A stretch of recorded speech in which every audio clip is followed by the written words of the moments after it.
أعوذ بالله من الشيطان الرجيم.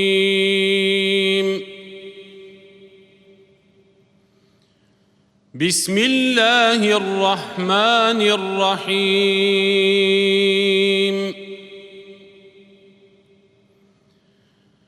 يوم نطوي السماء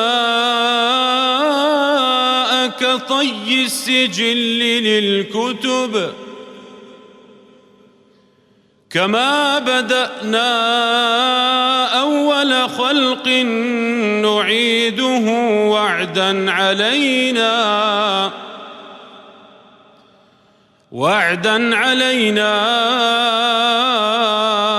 إنا كنا فاعلين. ولقد كتبنا في الزبور من بعد الذكر أن الأرض يرثها عبادي الصالحون إن في هذا لبلاغا لقوم عابدين. وما أرسلناك إلا رحمة للعالمين.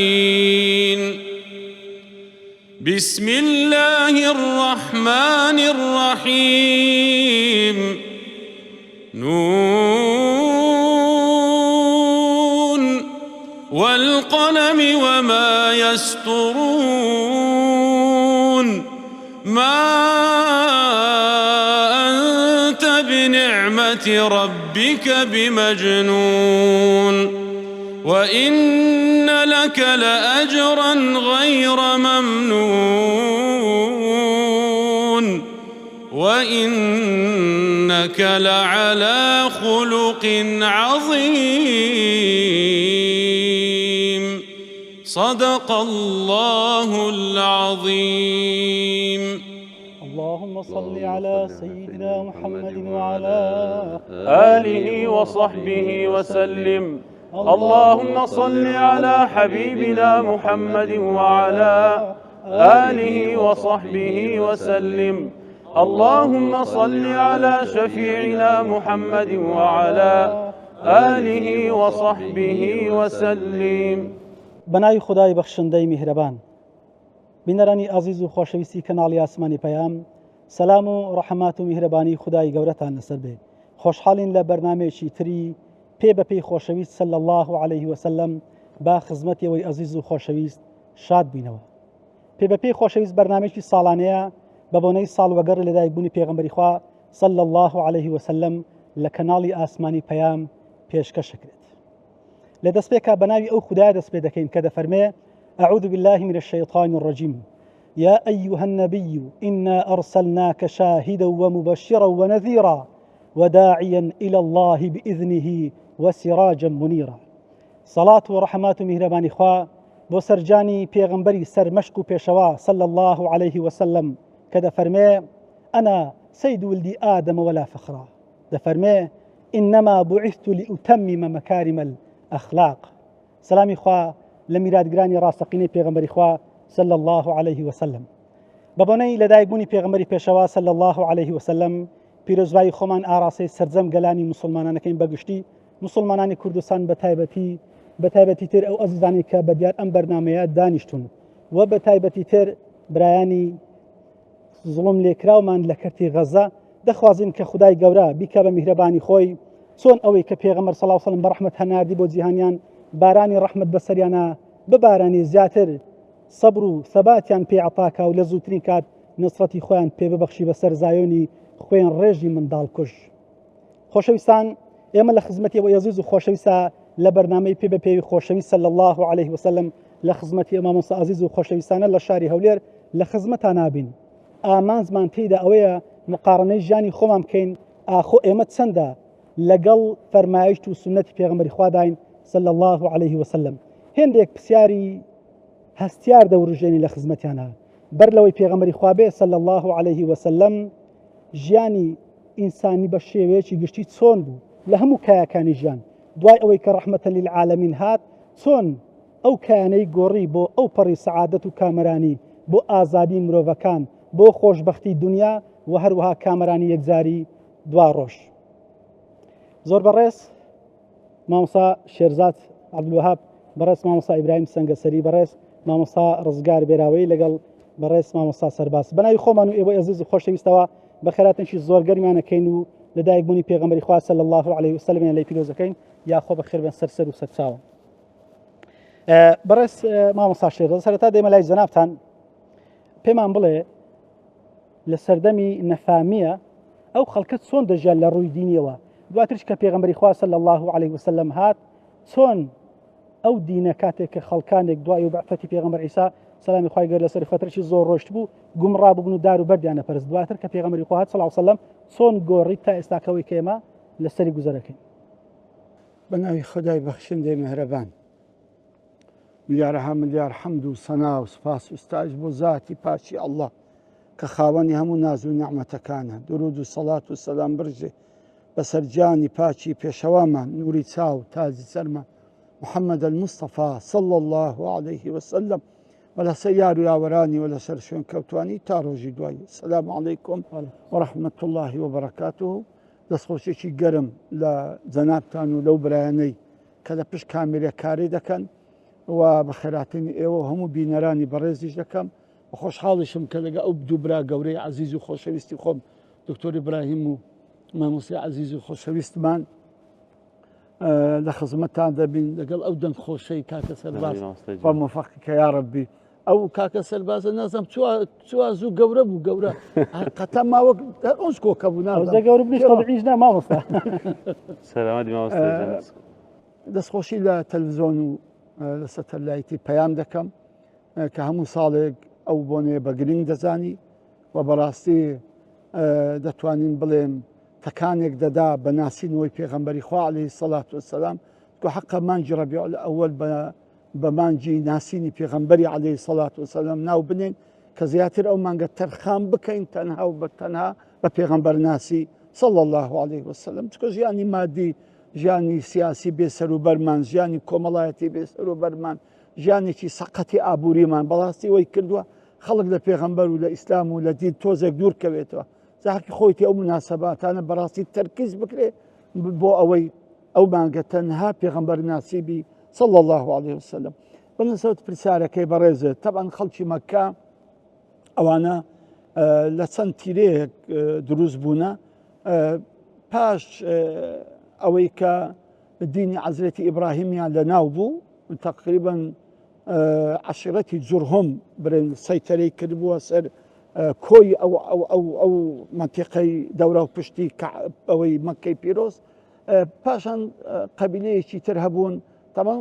قەبیلەی جورهم قەبیلەیەکی خراپ بوون، زوڵمیان دەکرد، بێسەروبەر بوون، لایەن دابوو لە دینی ئیبراهیمی ئەو دینەی کەوە خەڵکی مەککە و ئەتباعی دەورە و پشتی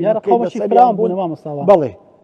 لەسەری بوون. بەڵام دوای عەشیرەتێکی تر هاتن تەمەن بە 3 ڕۆژ شەڕ زۆریان لە عەشیرەتی جورهم کوشت، هیچیان لێ نەهێشتن تەنها کەبینەیەک نەبیتن کە پێی دەرێن عەشیرەتی خوزاعە. بەڵام بەداخەوە لە عەشیرەتی خوزاعە لە گەورەی خوزاعیەکان لەوێن دەر ئەو کابرایە سەفەرێکی کرد لە بۆ شام، لەوێ بەیتێکی هینا، ئەوە سەنەمێکی هینا، بتێکی هینا بە ناوی هوبەل. ئیتر لەو ڕۆژیڕا بتپەرستی پەیدا بوو. پێش ڕاستە بێدینی هەبوو بەڵام بتپەرستی نەبوو لەو منتیقەی لە مەککە و لە دەورە و پشتی مەککە بەڕاستی بتپەرستی نەبوو. ئەو پیاوە کە ئەو ڕئیسی خوزاعیەکان چوو ئەو بتەی هینا هوبەل و لە ناو کەعبەی دانا و ئیتر لەو ڕۆژیڕا بەڕاستی خەڵکی مەککەی هێدی دەستیان بە بتپەرستی کرد و دینی عەزرەتی ئیبراهیم و عەزرەتی ئیسماعیل نەما. بەڕاستی هیچ ئاساری تێدا نەما، مەگەر چەند کەسانێک نەبی لە مەککە لەسەر دینی حەنەفیە مابوون، لەسەر دینی پاچی عەزرەتی ئیبراهیم مابوون. ئیتر هێدی بتەکان زۆر بوون، حتا وەی لێ هات بەس لە ناو کەعبەی پیرۆز 360 بتیان دەپەرست. ویان لێ هاتبوو حتا لە بوخاری داهاتووە یەک لە سەحابەکان دەفەرمی هەر کاتێک کە بەردێکی جوانمان بدیت بە یەکسە دەمان تاشی دەمان کردە خوا، بەڵام ئەگە بەردێکی لەوی جوانترمان بدیت بە ئەومان فڕێ دەدا بەردی دووەمان دەپەرست و سوزەمان بۆ دەبرد. حتا نەک یعنی گەیشت بۆ حەدێک کەوا ئەگە دەچوونە سەفەر خۆیان پێ نەبایە هەر لە خورمایی خوایەکیان دروست دەکرد شکلەکیان دروست دەکرد و دەیان پەرست ئەگە برسیشیان باە خوایەکەیان لەسەری ڕادەخوارد و دەیاندا بەرقەمپارن ئیتر ئەو بەو عەقڵ نزمیە و بەو نەفس نزمیەی ئەو هەموو بتپەرستیە و ئەو هەموو بێدینە پەیدا بوو حتا پێغەمبەری خوا هات صلى الله عليه وسلم پێشەوەن ئامانجیان چ بوو لەو بتپەرستی ئەوان ئامانجیان هەوە ئەوان دەیان گوت ئەوە لە خوامان نێزیک لەفتە وما يقربون ما نعبدهم إلا ليقربونا إلى الله زلفى ئەو بتانە ناپەرستین ئێمە ناتوانین بەرامبەر خوا ڕاوەستین و لێی داواکەین دەبێ ئەو بتانە ببێتە هۆکار و وەسیلە لە بۆمە لە بۆ ئەوەی کە لە خوای گەورە لۆمان بپارێتەوە تەمان ئەمەش وە نییە ئێمە علاقەی ئینسان لەگە خوای مباشرە هیچ واسیتەک لە بینی عەبد و لە بینی خودای گەورە نییە جا بتەکان زۆر بوون مەشهورترینیان لات و عوزا و مەنات بوون لەگەر هوبەلی ئەوانە بەیتی ئەو بتی زۆر گەورە بوون بتەک لەسەر سەفای بوو یەک لەسەر مەروای بوو و هەموو ماڵێک بتەکی هەبوو هەموو ماڵێک سەر بەخۆ بتیان هەبوو ئیتر ئەم شێوە حاڵەتە کە سوزیان لەو بتی دەبرد و داوای یارمەتیان لێ دەکرد و داوای مەدەدیان لێ دەکرد و داوای منداڵیان لێ دەکرد و داوای نوسرەتیان لێ دەکرد و داوای سەحەت خۆشیان لێ دەکرد و داوای هەموو شتێکیان لێ دەکردن لەو بتانە کە حەفزیان بکە کە ستریان بکە کە شەڕیان لێ دوور بێختەوە کە بەڕاستی هیچ خۆیان لەبیر نمابوو یعنی ئیشەکان تەوزیع کرابوو ئەو بتە عایدی فلان و فلان شتەیە ئەو بتە عایدی فلان و فلان شتەیە یعنی مهمەکانی دنیای تەوزیع کرابوون لەسەر بتەکان ئەوان هەر شتێکیان ویست بایە دەسوونەکەن ئەو بتەی کە اختصاصی ئەو ئیشەیە طبعا ئەوە لە حاڵەتی دینیدا لە ڕووی دینیەوە بازەکەین فقط حتا ئەو بوو پێغەمبەری خوا هات صلى الله عليه وسلم ئینجا 13 ساڵی تەواو پێغەمبەری خوا عليه الصلاة والسلام بەڕاستی خەریکی ئەو بوو کە عەقیدەیەکی دروست لە ناو مێشک و دڵ و ڕوحی ئەو کەسانەدا بنێ لەبەرەوەی تەسەووری وانە بەرامبەر خوا تەسەووڕێکی هەڵە بوو هات تەسەووری وانەی دروست کردەوە کە خوایەکی تاک و بێگرد و بێ شەریک و بێ هاوڵ هەیە کە واحد الأحدە کە ئەڵڵایە جەلە وعەلا ئەو هەموو شتێکی لەدەستا کەس هیچ شتێکی لەدەست نییە ئەوانە ئەو بت و سەنەمانەی هیچ وجود و حەقیقەتیان نیە ئەوانە هەر بۆ خۆتان ئەسماء سەمەیتموها ئەنتم وآباؤکم ما أنزل الله بها من سلطان بە خۆتان ناوتان لێنانە و بە خۆتان دەسەڵاتان پێبەخشینە ئەوانە هیچ دەسەڵاتێکیان نییە ئیتر بەو شێوە الحەمدولله پێغەمبەری خوا عليه الصلاة والسلام توانی هێدی بەڕاستی ئەو بت و سەنەمانە کاریگەری ئەو بت و سەنەمانە لە ناو مێشت و لە ناو دڵ و ڕوحی ئەو خەڵکەی دەربینی بیان کاتە موحید بیان کاتە خواپەرست و یەک خوای بپەرستن کە ئەڵڵایە جەلە وعەلا و هەر چ سیفات کە لەو بتانە هەبوون ئی خوای بوو زەفتیان کرد بوو یان بۆ خۆیان پێیان بەخشی بوون ئەو سیفاتانیان لێستانەوە هەمووی کە ئەو سیفاتانە لایقی خوایە منداڵ بوون پاراستن حفظ زەرەر لابردن سوود قازانجگاندن ئەوانە نافع و ضار کە دووناوی خودای گەورەنە ئەوانە هەم ئیخوانە ئەوە هەم ئیشی مختصی خوایە کە خوای گەورە ئەو ئیشانەی بەدەستە و بەو شێوەیە الحەمدولله پێغەمبەری خوا عليه الصلاة والسلام توانی بەڕاستی بە ماوەی 13 ساڵ ئەو عەقیدە پوچەی کە لە مێشک و دڵی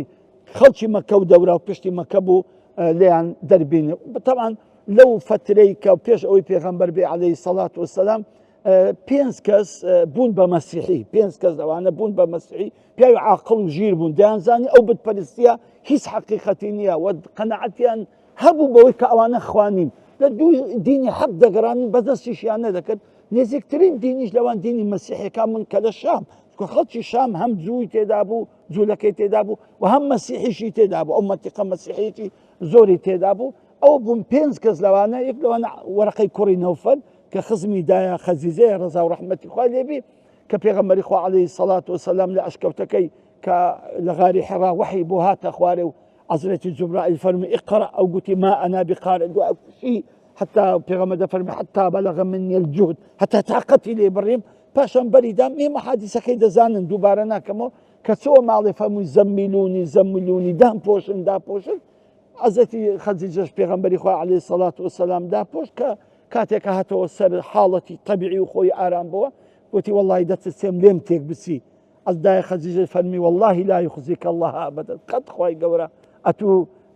لە تو تێک نادە میم کۆمەڵک سیفاتی جوانی پێغەمبەر ژمارد ئەجا پاشان فەرمی ئامۆزایەکەمێ ناوی وەرەقەی کوڕی نەوفەلە زۆر زیرەکە لە مێژە لەسەر دینی مەسیحیە و عیبریش دەزانی لغەتی ئینجیل لغەتی عیبریە وترجمەی عربی دەکا و عیبریش دەنووسەوە بەعنی عیبری دەکاتە عربی عربیش دەکاتە عیبری ئەو بوو کە چوونەکەنی حاڵەتی خۆی باس کرد یەخسەر وەرەقەی کوڕی نەوفەل گوتی واللهی ئەوە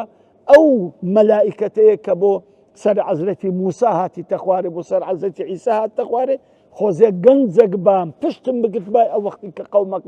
قەومەکەت دەرد دەکەن ئەوی فەرمووی ئەوە مخریجی یەهۆم ئەوان من دەردەکەن خۆ من لە غەیری چاکە هیچ کەم نییە لە بووان فەرمی هیچ پێغەمبەرێک نەهاتووە هیچ کەسێک نەهاتووە ئەو ریسالەی پێگەیشتبی ئیلا قەومەکەی دەریان کردووە ئەوە بەنسبەت ئەوە لە ناو مەکە کەشیانی مەشهورە تێدایە کە ناوی زەیدی کوڕی عەمرە بابی سعد تەبەن زاوای ئیمامی عومەرە ڕەزا و ڕەحمەتی خوا لێبی یەکێکە لە عەشەرەی مبەشەرە ئەویش بابیوی بوو بە مەسیحی سبحان الله دە شام دەگەڕاوە کە زانی پێغەمبەری خوا عەلەیهی سەڵات وسەلام پەیدا بووە و ئیعلانی پێغەمبەرایەتی کردیە لە ڕێ سبحان الله ڕێگر ڕێیان لێگرت و وا کوشتیان تاوان پێش ئەوەی بمری دوعای کرد گوتی یا ڕەبی خوایە ئەوە بە قسمەت نەبوو ئەمن بە قسمەت پێغەمبەرەکەت بگەم بەڵام ئەو کوڕەی من سعد خوایە بە قسمەتی بکە و بە خزمەت ئەو پێغەمبەرەی بگەێنە و سەلامیشی نارد لە بۆ پێغەمبەری خوا عەلەیهی سەڵات وسەلام خوای گەورە سەلامەکەی زەیدی کوڕی عەمری لە بۆ پێغەمبەری نەقر کرد عەلەیهی سەڵات وسەلام و سعدی کوڕیشی کردە یەکێک لەی عەشەرەی مبەشەرە طبعا ئەوە بەنسبەت دینی لە ئومەتەکە جوولەکەش هەبوون طبعا جووەکانیش هەبوون بەڵام مەسیحیەکان زیاتر باڵا دەست بوون بەڵێ جووەکان لە دەرەوە پشتی مەکەی لە مەدینەی بوون بەڵام مەسیحیەکان زیاتر لە شام بوون زیاتر لەوێن دەسەڵات یانیوان دینیان گۆڕا بە ئەو کاتە وەکو ئەسلی خۆی نەمابوو نهەیە دەمێژە دینی مەسیحیەت و جوولەکە گۆڕای لە مێژە ئەوەندە نییە ئەزا بەو شێوەی بەڵام کە پێغەمبەر هات عەلەیهی سەڵات وسەلام بەڕاستی توانی عەقیدەیەکی دروست عەقیدەیەکی جوان یعنی حقیقەتی خوای گەورە ڕاستی خوای گەورە دەسەڵاتی خوای گەورە وەکو کە خوا تعریفی خۆی دەکات ئەوها لە بۆ بەشەریەت بینێتەوە و دووبارە خەڵک لە بتپەرستی و لە خۆپەرستی و لە شەخص پەرستی و لە نەفس پەرستی و لە هەوا پەرستی و لە بەدپەرستی قوتار بکە بینتە لای خوددا پەرستی ئەو بە شێوەیەکی کورت و مامۆستا من ئەو پرسیارانە تێدا موسم زیاتر ئەوەیە چۆن دەڵێ تێکەڵکێشەشی ئەمە ڕۆمان بکەینامە تا چەند لەسەر با بڵێن پێشی بەعثەتی پێغەمبەر صلی الله علیه و سلم کە لە سەردەمی جاهلیە ئێمە چەند دەگەڕاونێتەوە یانەوە لەگەڵ سنەتی پێغەمبەر خوا صلی الله علیه و سلم ئەگەر بەڕێستان تشتان خۆتە سەر یەگەنە خۆمان ئەو ئاماژەی وەربگرین کە ئێمە چەندە لەسەر سیرەت و فەرمایش و سنەتی پێغەمبەری خوا صلی الله علیه و سلم ئەوەی کە ئەو ویستێتی و بەر لەویش کە لە جەهالەتە چۆن بوونە بەلا ڕێدا ڕۆشتنەوە لە ڕووی دینەوە بەڕاستی ئێستا خەڵک ینی حقت بڵێن هەندێک تەسەڕوف دەکەن هەندێک شێواز تەعامل دەکەن کە بەڕاستی ئەو شێوازە دین نییە مەسەڵەن کەسێک بچی لە قەبرێک بپارێتەوە داوای لێ بکە کە منداڵم بدێ داوای لێ بکە کە نوسڕەتم بدا داوای لێ بکە کە پشتیوانم پشتیوان نییە قەبر لا ينفع ولا يضر هیچی لە دەست نیە هیچ دەسەڵاتێکی نییە چۆن ئەو قەبرە جوابی تو دەداتەوە ئەوە مردی و حاڵی خۆی هەرخوا دەزانین لەکن خوای گەورە چۆنە حتا ئەگەر پیا و باشیش بی ئەوە لەکن خوای گەورە باشە بەڵام لە عالەمی حەقیقەتدا هیچ دەسەڵاتێکیان نیە ئەنکەواتە ئێمە بەڕاستی هەندێک تەسەڕوفاتمانەیە هەندێک یعنی شێوە تەعاملێک دەکەین بە ناوی دین ئەوانە دین ئەوە لە عەقیدە لاوازی لە ڕووی ئیفرات و تەفریط و غولویش بە هەمان شێوە حتمەن هەم وشی زەنابت گوتی هەم چ زیادە ڕەوی بکەی هەم کەم ڕەوی بکەی هەر هەردوو چاریەکە بەڕێز دکتۆر ئیبراهیم مامۆستا لە ڕووی دینەکەەوە پێگوتین سەردەمی نەفامی و دواتریش بەعثەتی پێغەمبەر صلی الله علیه و سلم لە ڕووی سەقافەت و کۆمەڵایەتیە لە پێش جاهلیە چۆن بوون دواتریش پێغەمبەر صلی الله علیه و سلم کە هات چۆن گۆڕی بسم الله الرحمن الرحیم صلاة و سلامی خوای گەورە و ڕەحمەت و بەرەکات و فەزلی خوای گەورە بەسەر جانی پاکی پێغەمبەر صلی الله عليه وسلم لە ڕۆژی لەدایک بوونی و لە ڕۆژی بوون بە پێغەمبەری و لە ڕۆژی هیجرەت و ڕۆژی گەڕانەوەی بۆ لای خوای گەورە و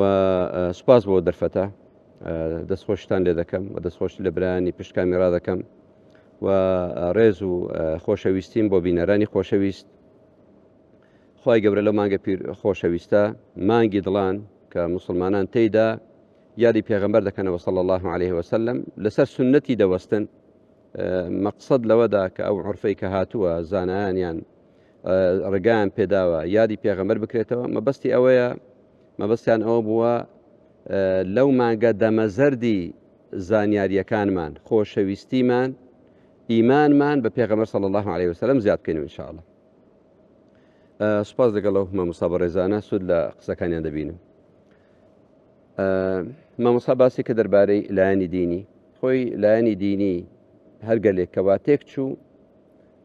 تێکچوونی لایەنەکانی تر لێکەوتەی لایەنی دینیە، چونکە لایەنی دینی دروست پەیوەستکردنی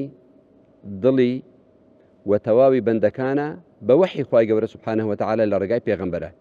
لەو ڕۆژێکی خوای گەورە سوبحانەه وتعالە مرۆڤایەتی دروست کردووە، خوای گەورە پێغەمبەرایەت و نبووەتی لێ نەبڕیوە، وەکو ئیمامی ئەسفەهانی دەفەرمێت نبووەت و پێغەمبەرایەتی ضرورەتێکی ئینسانیە. عەرەبەکان پاش دینی ئیبراهیم و ئیسماعیل عەلەیهیم الصەلاة وەسەلام و پێغەمبەرانی کە لە پاشیان هاتووە تەواو دابڕابوون، چکە وەکو مامۆستاش باسی کرد دەستی خۆش بە جەنابی دکتۆر شێرزاد، منطقەی باکووری ڕۆژئاوای مەککە مەدینە ئەوێ لەوێدا جوولەکەکان لە ڕووی دینیەوە باڵادەست بوون،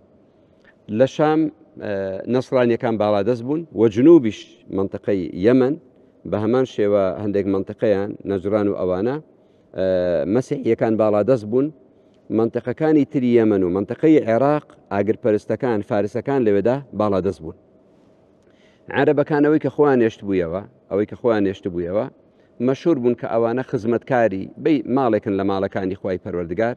و کەعبەش لە مێژووی مرۆڤایەتی لای هەموو دین و گەلان ڕێزی لێگراوە، یان هەر نەبێت ترساون کەوا دەستی بۆ ببەن، بە تایبەتیش پاش ڕووداوەکەی جەیشی ئەبڕەها. عەرەبەکان بەڵام لەیان قەوما بوو لە ڕووی عەقیدە و بیر و باوەڕ، کە لەوێ لەیان قەوما بوو و لە ڕووی کۆمەڵایەتی و لە ڕووی ڕۆشنبیریشەوە لەیان قەوما بوو لە ڕووی کۆمەڵایەتی.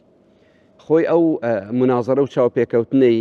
مسلمانانی مهاجر لە حەبەشە بۆ لەگەڵ نەجاشی سەیدنا جەعفەر زۆر بە جوانی وەصفی پێش ئیسلام و وەصفی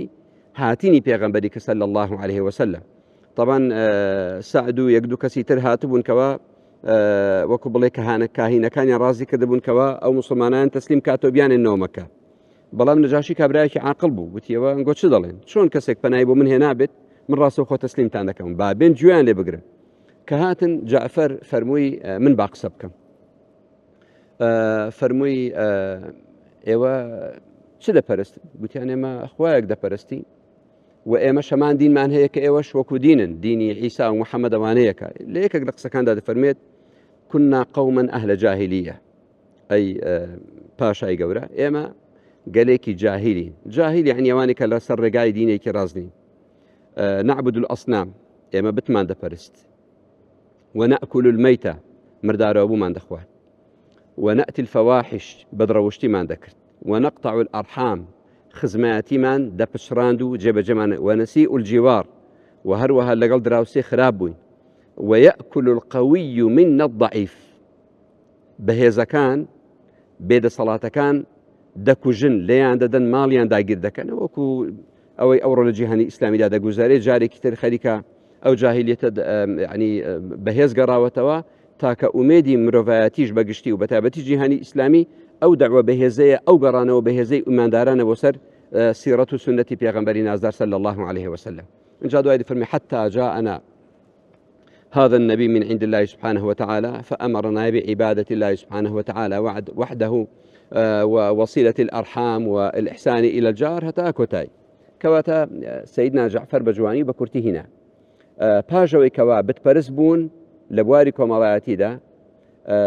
يعني خزماتي زور لاواز بوه ڕەچاوی خزمەتی نەکراوە، نەکەر خزمەتی بەڵکو لایەنی کۆمەڵایەتی تر لایەنی دراوسەیەتیش بە هەمان شێوە خراپە کراوە لەگەڵ یەکتری. لایەنی کۆمەڵایەتی لە ناو عەرەبەکان ئەو کاتە، لە ناو عەرەبەکانی ئەو کاتە طبعاً دەوروبەری زۆر جار خەڵکێک ئێستا دەڵێت بۆیە خوای گەورە سوبحانەه وتعالە پێغەمبەری نازداری لە ناو قوڕەیش ناردووە چونکە خراپترین شوێنی سەرزەوی بووە. ئەو شتە طبعاً غەڵەتەوە، ئەو شتە غەڵەتە. لە ڕووی خواپەرستی ئەگەر مەکە 360 بتی تێدا بوو بێت ئەوە ئەو کاتە هیندستان ئەگەر غەڵەت نەبوو ویل دیۆرانت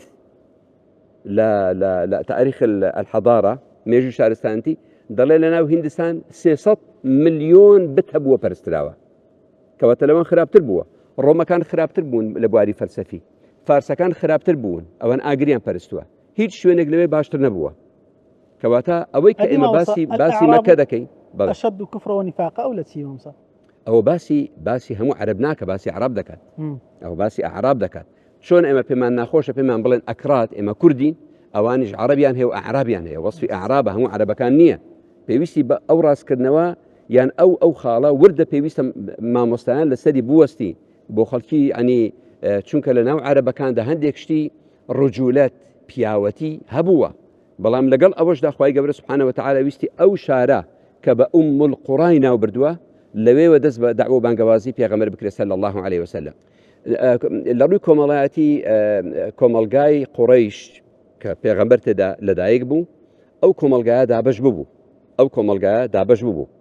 بۆ قەبیلە بەناوبانگەکان لە ناو قەبیلە بەناوبانگەکان لە پاژوان هەندێک قەبیلە هەبوونیان خەڵکانێک هەبوون خاوەن قەبیلە نەبوون بەڵام پەنایان بە قەبیلەکانەوە بەست بوو لە خواروانیش بەندە و کۆیلەکان هەبوون و هەروەها پیاو هەبوون کەوا شوێنێکی تایبەتیان شمشێر بەدەست بوون پیاوی مەیدان بوون بابەکان دڵیان پێخۆش دەبوو قوربانیان دەدا کە منداڵ لەدایک دەبوو بەڵام ئافرەتە بوو کە کچ لەدایک دەبوو زۆر جار لەبەر عیبە یان دەیانگوت ئەوانە والعیاذ بالله لا اله الا الله وانە کچی خوان دەبێ نەمێنن لەسەر زەوی یعنی دفنیان دەکردن سەیری کە ئەو لێ قەومانە کۆمەڵایەتیە لە ڕووی ژن و ژنخوازی دایکمان عائیشە دەجێڕێتەوە کە دەفەرمێت نیکاح ژن و ژنخوازی لە پێش ئیسلامدا چەند جۆرێک بوو یەکێکیان لەو جۆرەی ئێستا کەسێک دەچێتە لای بابی کەسێک برای کەسێک باپیری کەسێک مامی کەسێک و دەی داخوازی دەکە ئەویش دەڵێ ئەوەندە مارەیە بۆ دابنێ و تەواو بەڵام جۆرێکی تر هەبوو پیاو هەبوو خێزانی خۆی ناردووە پاژەوەی ماوەیەک لێی دوورکەوتەوە وتێتی بڕۆ بەلای فڵان کەس کەسێکی پیاوانەیە کەسێکی لێ هاتووە لەگەڵی بخەوە بۆ ئەوی منداڵێکی بە شەوکەت و شانمان پەیدا ببێت ئەو دابەزینە ئەخلاقیە یان یعنی جاریوە هەبوو چەند پیاوێک چوونە لای ئافرەتێک کە ئافرەتەکە منداڵی بووە کامیانی ویست بادێەوە کوڕی تووە نەیدەتوانی قسە بکە یان جاریوا بوو هەندێک ئافرەت پەرچەمیان هەڵدا بوو لەسەر ماڵەکانیان احتراما بە ئەو ماڵە پیرۆزە بۆ شوێنی ئەنی سیفاح و بیغا و خراپە بوو هەر وەکو چۆن ئێستاش دەزانن ئەگەر فندق ئۆتێل گەشتە ئەو ژمارە ئەستێرە یعنی ئەو شتەی تێدایە ئەنی ئێمە گەڕاونێتەوە بەداخەوە لە زۆر بواردا یعنی وەسفکردنی کۆمەلگاکانی مسلمان بە کۆمەلگای جاهیلی مطلق غەڵەتە بەڵام لە زۆر بواردا مسلمانان لە سیرەت و سنەتی پێغەمبەر دوورکەوتونەوە پێویستە جارێکی تر هەنگاو بنێن بۆ هێنانەوەی بۆ گەڕانەوەی ئومەت بۆ سەر ژیانی پێغەمبەری صلی الله عليه وسلم چونکە ئەو پێغەمبەرە بەڵێ لە قوڕەیش لەدایک بوو بەڵام فکرەی تاریخیەت مێژووگەرایی دعوەی پێغەمبەر صلی الله عليه وسلم ئاگامان لێ بە فکرەیەکی زۆر بۆ گەنە خەنجەرێکی پڕژەهرە لە لاشەی ئومەتی ئیسلام دەدرێت پێغەمبەر صلی الله عليه وسلم لە ناو قوڕەیشدا هات بەڵام لە یەکەم ئاەت لە قورئانی پیرۆز الحەمد لله رب العالمین ئێمە ڕاستە و خۆت تەعامل لەگە خۆیاک دەکەین رب العالمینە وهروها وما أرسلناك إلا رحمة للعالمين وما أرسلناك إلا كافة للناس بشيرا ونذيرا كواتا أو دعوة قجم رفاتية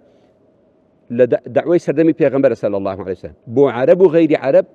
ودعوة بيغمبر صلى الله عليه وسلم بو سردمي بيغمبراتي وهتا روج قيامتش بجاوازي كوملغا وقالوا نتوكل أو بابتا وايكر بو لروي روشنبيريوا دیسان ئەوێ خۆی عەرەبەکان جۆرێک لە بابەتی یعنی بواری ڕەوان بێژی تێیاندا بوو لە ناویاندا چ لە قسەدا وەلە چ شعردا حتا بازاریان هەبوو بازاری عکاظ و ئەوانە کەواتە مەوسیم بوو ئەو مەوسیمە هەم تیجاری بوو هەم مەوسیمی ئەدەبی بوو و هەروەها معەلەقاتیان هەبوو کەسێک شعریان زۆر خەڵک شعری دەنووسی بەڵام کام شعرانە دەگەشتنە ئەو ئاستەی لە کەعبەدا هەڵبواسرێن یان لەو منطقە پیرۆزانە هەڵبواسرێن ئەو شعرانەی کەوا ئێستاش لە زانکۆ لە بەشە ئەدەبیەکاندا دەخوێندرێن توێژینەوەیان لەسەر دەکرێت بەڵام ئەوەی کەوا گرنگە ناوەڕۆکی ئەو بابەتە ئەدەبیە ناوەڕۆکەکانیان زیاتر بە چدا هەڵدەدا بە گەل بە هۆس بە جەنگ بە مردووەکان بە عەرەق بە ئافرەت بە خورما بە ترێ بە حوشتر بە دەوروچیا و ئەوانە سەیریکە چۆن ئەو ڕۆ دوژمنانی مسلمانان هەوڵیان داوە تەرکیز و فۆکسی لایەنی ئەدەبی لایەنی نووسەران لەوەی کەوا خزمەت بە ئینسان بکات لەوەی لە دنیادا ئاسوودەی بکات و لە قیامەتیشدا بیگەێنێتە ڕەزامەندی خوای پەروەردگار چەند شتێکی تر زەقراونەوە فۆکسیان خراوەتە سەر لەو کاتەدا کە پێغەمبەر لەدایک دەبێت صلی الله عليه وسلم لە یەکەم ئایەت کە دادەبەزێت بۆ پێغەمبەر صلی الله عليه وسلم چونکە ئەو کاتەدا لەو کاتە بەڵێ شێعر نووسین بواری ئەدەبی زۆر لە پێش بوو یەکەم ئایەت دێتە خوار بسم الله الرحمن الرحیم اقرأ باسم ربك الذي خلق لەمە دوا بواری ڕۆشنبیری دەبێت بە ناوی خوا دەست پێ بکە دەبێت بە ناوی خوا دەست پێ بکە بۆ ئەوەی کەسێک ئەوەندە هەنگاو نەنێ بگاتە ئەوەی چ بکات چەکی ئەتۆمی دروست بکات مرۆڤایەتی پێوەران بکات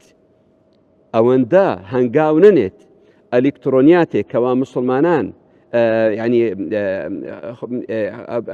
ئەلفوبێکانیان دانا کە سەفریان بۆ زیاد کرد بەڵام ئەوڕۆ بەو ئەلکترۆنیاتە خەریکن ژیانی گەلان دەست پێ دەکەن بۆیە پێویستە ئیقرأ باسم ربك الذي خلق لەمە دوای بواری ئەدەبی ئەوە هیچ قورئان هەر هەمووی مدحی صفەت و پێدا هەڵدانی زات و صفاتی رب العالمین سبحانه وتعالى و باسی ئەو صفاتانە دەکات کەوا ترس کەوا هاندان لە دڵی هەڵگران و شوێن کەوتوانی ئیسلام دروست بکات و باسی صفەتە باشەکانی پێغەمبەران و گەلانی باشە و عرضکردن و خستنە ڕووی ئەو گەلانەیە کەوا سەرکێش بوون سەرکێشەکەیان ملیشکاندن بۆ بەچی وای لێ هاتووە ئەو جار یعنی پێدا هەڵدانیان تەکیدکردنەوە لە ڕێزگرتنی باب و دایک و لە سیلە ڕەحم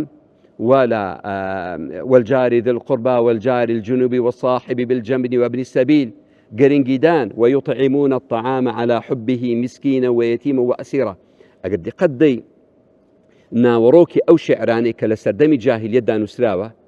لەگەڵ ناوەڕۆکی قورئانی پیرۆز ئاسمان و ڕێسمانی فەرقە ئامسام ینی دەکرێت بەرەسان پێمان بڵێن کاتێک کە دین کاڵبەوە سەرچاوەیە بۆ تێکچوونی شیرازەی کۆمەڵایەتی بێگومان چونکە بەتایبەتی بۆ مسلمان دین ئەو پەتەخواییەیە یەکەم جار دڵ ئەو جار هزر دواتر سەرجەم ئاکارەکانی مرۆڤ لە ڕێگای وحیەوە بەخوای گەورەوە دەبەستێتەوە سبحانه وتعالى ئەگەر ئەو پەتەی خوای گەورە سبحانه وتعالى ئەگەر وحی کەوا لە پێغەمبەرەوە هاتووە چ لە وەکو قورئان یا وەکو سنەتی پێغەمبەر صلی الله عليه وسلم بێگومان کۆمەلگا وێران دەبن بەڵێ کۆمەلگا لە خۆشگوزەرانیدا دەژین بەڵام چەندە کۆمەلگا لە خۆشگوزەرانیدا دەژی ئەوەندەش ناوخێزان و خانەوادەکان کێشەیان تێدایە ئەوەندە ناوخێزانەکان نەخۆشی و ناخۆشیان تێدایە پێوە دەتلێنەوە لە کۆتاییشدا دوورکەوتنەوە لە شەریعەتی پێغەمبەر صلی الله عليه وسلم وەکو خوای گەورە سبحانه وتعالى کە دەفەرمێت ئەو ئاەتێک کە دەفەرمێت ئێوە پەرتەوازە بوون بەڵام خوای پەروەردگار چی لێکردن بەهێزی کردن بە دینی خوای پەروەردگار بە هەمان شێوە ئەگەر ئەو ڕۆژ مسلمانان لەو پاشکۆیە لەو سەرشۆڕیە لەو لێدانەی کەوا دوژمن لێمان دەدات و کەسیش ناتوانێت قسە بکە تاکە ڕێگا تاکە تروسکایی کەوا مسلمانان ئومێدیان پێ هەبێت تەنها گەڕانەوەیە بۆ چی بۆ سەرسونەتی پێغەمبەر صلی الله عليه وسلم چونکە خوای گەورە سبحانه وتعالى کە باسی ئەو قورئان و شریعەتی پێغەمبەر دەکات دەفەرمێت چی إن هذا القرآن يهدي للتي هي أقوى تبيانا لكل شيء إن شاء الله دەست خۆش بێ خوان بەڕێز مام سارزگار پێناسی پێغەمبەری خوا صلی الله عليه وسلم ئەوەی کە خوای گەورە سبحانه وتعالى لە قورئانە لەگەڵ پێغەمبەری خوا صلی الله عليه وسلم دەدوێ کتابی لەگەڵ کات چوون بسم الله الحمد لله والصلاة والسلام على محمد رسول الله وعلى آله وصحبه ومن والاه. باسكردني پیغمبر عليه الصلاة والسلام وكسایەتی پیغمبر عليه الصلاة والسلام و ئەو تەغیر و گۆڕانکاری کە لە مرۆڤایەتی دروستی کرد باسکردنی شتێکی ئاسایی و طبیعی نییە. پیغمبر عليه الصلاة والسلام ڕێگای گەیشتنە بە ذاتی الله سبحانه وتعالى. هەر کەسێک بیەوێ بە دروستی و بەڕاستی بیەوێ بەخوا بگا ئەبی ئیلله لە ڕێی پێغەمبەرەوە عليه الصلاة والسلام بەخوای گەورە بگا سبحانه وتعالى. کاتێک کە مرۆڤ نوێژ ئەکا پێغەمبەرە فەرمێ صلی الله عليه وسلم نا هەر لە کۆی پرۆسەی یعنی دینداریکردنی پێغەمبەرە فەرمێ عليه الصلاة والسلام لە مەسئلەی نوێژ صلوا كما رأيتموني أصلي كواتا ئەو مرۆڤە کە نوێژ ئەکا ئەبی ئیلا بەو شێوازە نوێژ بکا کە پێغەمبەر کردیتی صلی الله عليه وسلم و زاگا بەخوای گەورە سبحانه وتعالى. ئەو کاتەی کە حەجی ئەکا پێغەمبەرە فەرمێ صلی الله عليه وسلم خذوا عني مناسككم و هەموو عمل و کار و کردەوەیە کە مرۆڤ ئەنجامی ئەدا لە ڕووی عیبادەت و پەرستشەوە دوو ڕوکنی زۆر ئەساسی هەیە کە ئەبی ئەنجامی بدا. یەکیان دڵسۆزیبوون و ئیخلاس و تەنهایی لە بۆ خوا سبحانه وتعالى کە مانای تەوحید و یەکتاپەرستیەکەیە و هەروەها لەسەر ڕێڕەوی شێوازی ئەنجامدانی پێغەمبەر عليه الصلاة والسلام لە هەموو عمل و کار و کردەوەکان کە ئەیکا. لێیە یعنی باسکردنی پێغەمبەر عليه الصلاة والسلام باسکردنی دینە، باسکردنی دینداری مرۆڤە و پەیوەست بە ئەندازەی پەیوەستبوونی مرۆڤ بە پێغەمبەر عليه الصلاة والسلام ئەوەندەش پەیوەست ئەبی بە ذاتی الله سبحانه وتعالى نەک بە واستەی ئەوەی بە مانایی کە واستەک لە بینی مرۆڤایەتی و بینی خوا هەبی سبحانه وتعالى. خوای گەورەوەی قەتع کردی بەڵام پێمان ئەفەرمێ من يطع الرسول فقد أطاع الله قل إن كنتم تحبون الله فاتبعوني يحببكم الله. كواتا هیچ علاج نیە چارەنی إلا ئەبی بەڕێی پێغەمبەرەوە و مەکانەتی پێغەمبەر عليه الصلاة والسلام بەو گەورەیە. طبعا لە قورآن خوای گەورە سبحانه وتعالى کە خطاب و دواندن لەگەر پێغەمبەر ئەکا صلی الله عليه وسلم لە چار شوێن خوای گەورە سبحانه وتعالى ناوی دەینی وەکو ناوهینان. طبعا لە سیاقی بانکردن نییە. لە سوڕەی ئالی عیمران کە ئەفەرمێ وما محمد إلا رسول قد خلت من قبله الرسل. لە سوڕەی الأحزاب کە ئەفەرمێ ما كان محمد أبا أحد من رجالكم. لە سوڕەی محەممەد کە ئەفەرمێ هەر سوڕەتەکە بە ناوی محەممەدە و آمنوا بما نزل على محمد ولا سورة فتح كأفرمي محمد رسول الله. لو صار شوينك أيوة تعريف بناسي بيغمبر بك صلى الله عليه وسلم بو معنايك بدوي ناوكي دادت بلام ليك شوين باسي أكا بناوي أحمد أو كاتيك عيسى عليه السلام أفرمي ومبشرا برسول يأتي من بعد اسمه أحمد. يعني لفرمودي هاتيا كموسى عليه السلام كخواي جورا باسي أمتي بيغمبري لبو أكا موسى عليه السلام أفرمي دعاك أفرمي اللهم اجعلني من أمة أحمد. بس لو فرموده ولو آياتشك باسي عيساك طبعا فرق سيا لبيني أحمد لبيني محمد لو لبيشتر أحمد باسك لو دعا محمد باس أكري. طبعا محمد بواتاي أوي سوباس كراوة زار لدواي زار بواتاي بيغمبر عليه الصلاة والسلام بهوي هناني علم زانست وحكمة لبو مروفايتي سوپاس ئەکرێ بەڵام خودی پێغەمبەر عليه الصلاة والسلام کە پێغەمبەران هەموو حەمدی خۆیان کردیە بەڵام پێغەمبەر عليه الصلاة والسلام أحمد الحامدين لله سبحانه وتعالى. كواتا پێغەمبەر عليه الصلاة والسلام نابیتە محمد هەتا نەبیتە أحمد. لۆیە لە عالەمی غەیب ئەحمەدە يعني أحمد الناس وأحمد الأنبياء لربه أوجل باشان أبيت محمد يعني بالقوة أحمد شاعري بالفعل محمد لا أسمان أحمد إزوان كأبيت بالفعل أبيت ببيغمبر أوجل أبيت بمحمد أو السر جواز بنوي لعالمي غيب كأحمد ولعالمي شهادش كأما ناوي بيغمبر عليه الصلاة والسلام بمحمد دينين أو يك دو خوي سبحانه وتعالى وكو ما وصاك باسك لسرتاي هاتني وحي بي أفرمي يا أيها المزمل يا أيها المدثر لو يكسر بين فرمو يا أيها النبي يا أيها الرسول لبروي هشتا تازە وحیەکە هاتبوو هیچ تەبلیغ نەبوو لە بۆ پێغەمبەری عەلەیهی سەڵات وسەلام. ئەوە یەک. دوو، عەرەب عادەتێکی هەبووە لە ڕووی تەعاملکردن لەگەر ئینسانەکان وەکو مولاتەفەکردن. ئینسانەکە لەسەر حاڵ و وەزعێک بە یەکسەر بەو وەزعی ناوی دەینا بەو واتای هیچ عیتاب و هیچ لۆمەیەک لەسەر ئەو کەسە نییە. مثلا پێغەمبەر عەلەیهی سەڵات وسەلام کاتێک کە ئیستیلای ئیمامی عەلی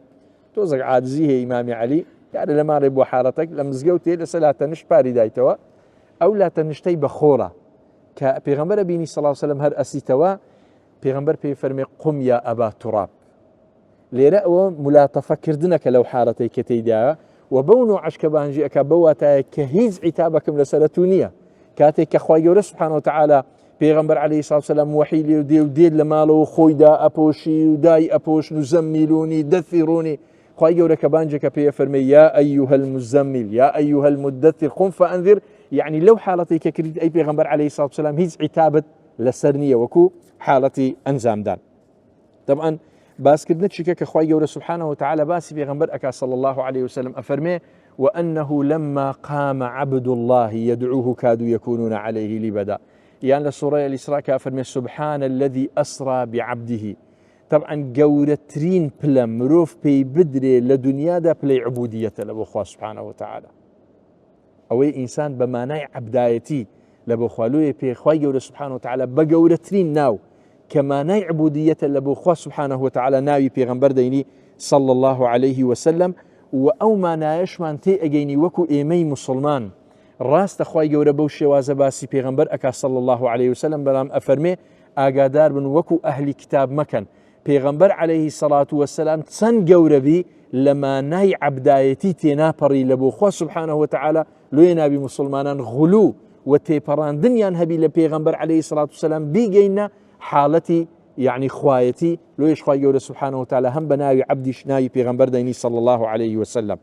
لباشا لقرآن خواي جورة سبحانه وتعالى خطاب شكاك لقر بيغمبر عليه الصلاة والسلام كناوي ديني بي أفرمي يا أيها النبي سيزدزار لقرآن بي أفرمي يا أيها الرسول دوزار لقرآن خواي جورة سبحانه وتعالى باسي أكا بلام كاتي كمروف أصل لمروف أوي ناوي خوي بيت كخطابي لقر أكا ناوي بيني بلي فلان بەڵام ئەو کاتەی کە ئەتەوێ ڕێز لە مرۆڤەکە بگری تەقدیری مرۆڤەکە بکەی بەو وەصف و بەو شێوازە باسیکەکە لە سەریتی پێ لە ناو عەرەب ئێستا کاڵەی ئەبوو فولان حتا بکرێ ناوی کەسەکە ناینی لۆیە لە دیوی زمانی عەربێڵێ وەسمەن ئەتا وەکونیەتەن وەلەقەبە وەئەخیرەن ذا ئینسی و صەحیبە ئیبن مالیک کە باسی شێوازی عەلەم ئەکا یەک لەوانە لەقەبە ئەوجا لەقەب دوو شێوازیە لەقەبت هەیە بديوي حمد وبرين بديوي سباس كردن وبديوي مدح كردن بديوي تشتي بديوي ديوي زم كردن او زاو كاتي كلقب بديوي مدح ديت او مدح كردن ومنزلي كسكيه كباسي اكا طبعا الرسول نبيش دو مغزاي ليك زياوازن هيت بيغمبرك لبيغمبران نابيت الرسول حتى نبيت النبي نبي الا نبياتي بيشي رسولاتي بي فرق بلى فرقكيتيا فرقك يعني حتى نبيت النبي نابيت الرسول چونشي الرسول اويك كتابي لبودي بلام نبي اويك بس في اقوتري كبيغمبرا يعني وحيك لبودي ببهيس تبليغك لبو خدي شخصك كأبيت النبي او أبيت الرسول بلام اكري دواي رسول اجا تنها رسول بي دواي رسول كسيج كبي ادعاء بيغمبراتي بك بلام كنبي بو نبي كسي ديك لباشوي ادعاء بيغمبراتي بك لو كاتي كخواي جورة سبحانه وتعالى فرمي ما كان محمد أبا أحد من رجالكم ولكن رسول الله بوندي اكتفاناك أفرمي وخاتم النبيين نافرمي وخاتم الرسل شيء فرمي خاتم الرسل ذكر لا باشا يكسر قال بقى ادعاء نبوة بك يعني أو دركي قبات كده خواي جورة سبحانه وتعالى النبيش لدواي ويناية نبي شيء بيغمبري خواي جورة أينري ورسوله وكتابي لبو هاتيا كأو كتابي للاية أو كتابة لبو مروفاتي أيبا بمرور الزمن وايلي دي أو دقانيك لنا وكتابة كان داهنا خلق وتصور أكا زور زحمة التطبيق كردني خواهي قول سبحانه وتعالى كسيك أنيري بنبي لو أوي بخلق كبري أو كتابة أو شريعتي كلا بيشتريهاتي التطبيق كردني لا يقي مروفا لو يبيغم نبي مطبقه زێبەجێکاری ئەو شریعەتەیە کە لە ڕەسوولی پێغەمبەری پێشتر هەبووە یعنی خوای گەورە کە ئەینێری پێی بڵێ ئەو کتێبەکە هاتیە قابلی تەطبیقە و مرۆڤایەتی بە هەڵە ئەسیلەوەی کە بزانی ئەو پەیامە قابلی تەطبیقکردن نییە لە لای مرۆڤایەتیەوە لۆیش خوای گەورە سوبحانەهو وتەعالا ئەفەرمێ ئەگەر ئێمە لە پێغەمبەرانمان لە مرۆڤەکان ناردبە ئەیان گوت ئەی خوایە کەسێکمان لۆ بنێرە لە بۆ خۆمان لەبەرەوەی ئەو مەلائیکەتە لويش يعني مروفاتي تحملي أو ينكرديا لو نويكردنوي بيامك بهوي خدي نبيه ويا والله أعلم يعني بيغمبر لا أجر فريشتوا لملائكة بوا بلا خلقي وغريب دبو بلا ما مصار شيرزاد بلا ما مصار زقار ما مصار زقارة عجيب ما شاء الله ئەوە هیچ پێی بەڕستان بەگشتی بەعام بەڵام ئەمن بە تایبەت معزی بەدای جەنای مامۆستا ڕزگاری مە یا ڕەبی دەستان خۆش بی بینەوەی بەڕێز مامۆستا ئەوەی ئێوە تەمەنێکتانی خزمەتی مامۆستا گەنجە بۆ گەنجێ بۆ شێواتێ بەڕاستی من معزی بم دەستان خۆش بی خۆی گەورە پاداش گەنج برا مامۆستا مامۆستا شێرزاد گەنج نیە نا پیر بوو تاڵ پیر نەبووە نابرا جێ لێ مامۆستا ڕزگار درێچێ دری مامۆستا شێرزادیش گەنجە گەنج 2 ساڵمان بینە یاخوا دەستان خۆشی مامۆستا ئەمن لە وتاری مامۆستای دانیشتیمە یعنی زۆربەی وتارەکانی کە دایکی ئەو وەختی لە تەمەنی ساڵی 98 و ئەوە خودبەکان لە خزمەت مامۆستای کردیا بەس ئەوی دیکە نارێ خۆ دەستان خۆش بین ئەگەر ئیجازە بفەرمونون بچینە خزمەتی کاک مەلا سەربازی هەیە بحق و عیسا دەستت خۆشی بە خێر بێ مەولودیشی پیرۆز بی پێمان خۆشە هەر بە مەقامی سێگا ئەمڕۆ مەولودی پێغەمبەرمانە لەمان بڵێ مەجلسەکەمان بەرەکەتدارکەی و زیاتر بڕازنە و دڵی بینەران خۆشکە ئینشاءالله ئینشاءالله زۆر خۆشحاڵم لەگەر ئەو مامۆستا قەدرگران و خۆشەویستانە خۆی گەورە موفقتان بکە ئینشاءالله مامۆستا خۆش بی دەستی برایانیش خۆش بی ئینشاءالله لآدم تاك خاتم كسنيا هاوتاي محمد بي نيا هيت كاس كعقبايوي وكو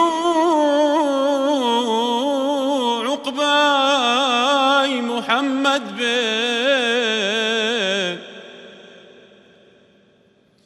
بتشريفي وي شوي مولود همو دنيا منور بو ديانگو نوري واه بيانا بي مگر تغراي حضرتي محمد بي أي مسلمانين بشارت بي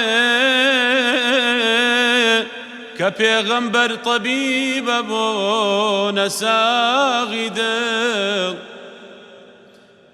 نيا هيت زيقايتشي قورا وكو زيقاي محمد بي خني او كسي لروجي محشر دا لجري علاي محمد بي امرو مولودي پیغمبر مانا او پیغمبری كرهبر مانا امرو مولودي پیغمبر مانا او پیغمبری كسرور مانا هر لا روش هالات تاكو روجاوا تراي ام ديني تياها الكراوا هر لا روش هالات تاكو روجاوا تراي ام ديني تياها الكراوا اگر ديناكي واتسك نبوايا شون امبراوي داخستاكايا امرو مولودي پیغمبر مانا او پیغمبری كرهبر مانا امرو مولودي پیغمبر مانا او پیغمبری كسرور مانا بالم روجادا باتساوي چيتر روحي مولاي بكين برابر بالم روجادا باتساوي چيتر روحي مولاي بكين برابر هوركي رحمة روي سماي كرم صلاة سلام كيك مستكا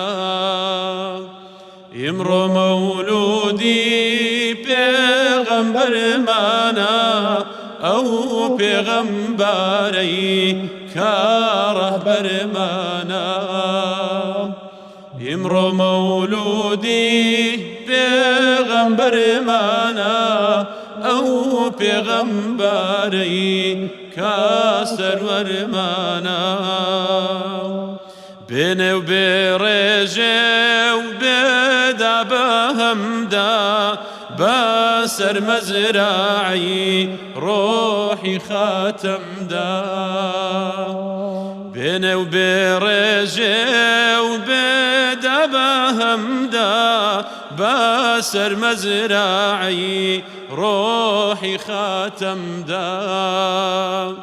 لو مزرعي نور جوش دا سارا وجور كردستان بركة لا تفاني نور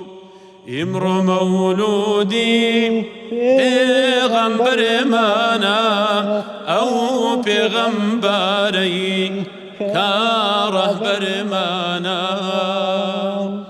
امرو مولودي پیغمبر مانا او پیغمبری كسرور مانا اللهم صل على سيدنا محمد وعلى آله وصحبه وسلم اللهم صل على حبيبنا محمد وعلى آله وصحبه وسلم اللهم صل على شفيعنا محمد وعلى آله وصحبه وسلم یا خۆ دەست خۆشی مامۆستا سەرباز هەر ببینی سەلامەتی کاکە. ینی من زۆر جار دەڵێم ئەو دەنگانە ماشەڵڵا ئەو هۆندراوە بە قۆتانش تا حدێکشان بەشانی وتاری مامۆستایان دەڕۆن زۆر کاریگەری ماشەڵڵا ئەو شعری بێخودیە بێخود ماشەڵڵا بێخود ئەو شعرە بەڵێ یەکێشتر مامە هەر بێخۆت لەو ڕۆژە و ڕۆژتۆ تۆراوە دڵی من ئەو شەر دەبێ مامۆستای کۆسکول مامۆستا بەختیارینەوە بزانم هەر ئاواز و شعرەکە ئەوە گەنجێکی خۆمان بوو هەموو شعر و هۆندراوت نەکەش بەزوازم لەگە مقامەکەیتی مامۆستا بەخامەکە بڵێ دەستت خۆش بیا بەڕاست مامۆستا شێرزاد ئێمە دەزانین کە بەرەسان لە سەرەتا باسی وتان کرد کە دین نەبوو کاریگەری مامۆستا ئیبراهیم فەرمووی لە هەموو کایەکان دەکات جا ئەخلاق ڕەوشتی سەردەمی جاهیلی چۆن بوو کاتێک کە پێغەمبەری خوا صلی الله علیه وسلم هات بەو ڕەحمەتەی هات کە هێناوی بۆ ئەوەی لە زوڵمەت و تارێکی و چەوسانەوە و ستەمەی کە هەبوو نادادیەی یانی چۆن دەڵێ دەسەڵاتدارەکان بێدەسەڵاتیان دەخوات لە ڕووی ڕەوشتیشەوە بە هەمان شێوە لەو پەڕی نزمیە بوون کە پێغەمبەری خوا صلی الله علیه وسلم چۆن گۆڕی بەڵێ طبعا ئەمە دەبێ حقیقەتێک بڵێن و نەبێ عەرەبەکان صفاتی باشیان نەبوو بینا عەرەبەکان بەڕاستی هەندێک صفاتی بەرزیان هەبوو یەک لەوانە شەجاعەت ئەو ئەخلاق ینی ئەوە وەفا ینی زۆر بە وەفا بوون بەڕاستی ینی لە وەفاداری وەفادار بوون ناندەر بوون یعنی میوانێکیان بەهات باە ئەگەر کابرا یەک مەڕی هەبایە لە هەموو دنیاە بەس سەروەت و سامان ئەو مەڕەبای لۆی دەکوشتەوە شتێکی هەبایە لۆی دەکوشتەوە ئەم سیفەتە بەرزانە لە ناو عەرەبەکان هەبوون بۆی وشی مامۆستا ئیشارەتی پێدا لە شعرەکاندا ئیفتیخاریان بەوە دەکرد بەو شەجاعەت و بەو سەخاوەت و بەو وەفاداریەیان دەکرد کە هەیان بوو لە ناو قەبیلەکاندا بەڵام لەگەر ئەوەش کۆمەڵێک شتی زۆر زۆر کەم و نزمیان هەبوو کە ئەوە بۆ هۆکاری کە پێی برێن سەردەمی جاهیلیەت مەسەڵەن یەک لەوانە خەڵکیان کرد بە دوو طەبەقە طەبەقەی بەرز و طەبەقەی نوی طەبەقە بەرزەکان وەکو لە قسەی ئیمامی جەعفەری مامۆستا خوێندیەوە یەأکل القەوی من الضعیف یعنی بەڕاستی ئەوەی بەدەسەڵات بایە خۆ ئەوەی بێدەسەڵات با دەی خوارد بەڕاستی ئەمە حاڵەتێک لایەنی کە لە لایەنی ئەخلاق زۆر باش نەبوون دوو مەسەڵەن بەڕاستی زۆریان لە ئافرەت دەکرد خاصەتەن ئەگەر کچی بوو وایە وإذا بشر أحدهم بالأنثى ظل وجهه مسودا وهو كظيم يتوارى من القوم من سوء ما بشر به يعني کەسێک ئەگە مژدەیان پێ بدا بای خوا لێرە بە مژدەی باز دەکا پێیان بگوت با کچێکت بۆ ڕەنگی ڕەشدا هەردەگەڕا شەرمی بەخۆ بوو لە ناو قەومەکەی چی لێ بکە ئایا دووسهم من تراب يعني ئەو لەو شەرمەزاری ئەو لەو ئیحرازی قوتاربی چی لێ بکە زیندە بە ساڵی دەکرد ئەوە یەکێکە لە پلە نزمەکانی ئەخلاقە عەرەبەکان هەیان بوو مثلا زینایان هەبوو زینا زۆر بوو حتى مامەسا ئیشارەتی بە مەسەلێکی زۆر دقیق کرد لەناو عەرەبان هەشت زۆرە زەواج هەبوو هەشت زۆرە زەواج هەبوو یەک زەواجیان شەرعی بوو کە پێی دەن زەواج و صیداق يعني ئەوەی کە وەکو ئێمە عینەن دەچوونەکەم بابی باپیری یان برایەکی داخوازەکەیان دەکرد و بە شێوەیەکی شەرعی دەیگۆستەوە باقی هەفتەکەیت کە هەموو زینا بوو يعني مثلا زینایەکە بوو نای بەدەل بوو معنای چی یعنی ژنیان دەگۆڕیەوە ئێستاش ئەوە هەنا لەو کوردستانە لە هەندێک شوێن کە لێیان ئاشکرا دەبێت خەڵک ژنی دەگۆڕتەوە بە کۆمەڵ خەڵک ژنی دەگۆڕتەوە ئەوە لە جاهیلێتە بوو کاکە یان مثلا کۆمەڵک وەچی مامۆستا فەرمی کۆمەڵک دەچوونەکەن ئافرەتەکی ئەو ئافرەتە کە زچی دەبوو کە منداڵەکەی دەبوو دەگوت ئیتوە خلاص ئەوە ئیوێ بەبێ فەحسی ئێندی و ئەوانە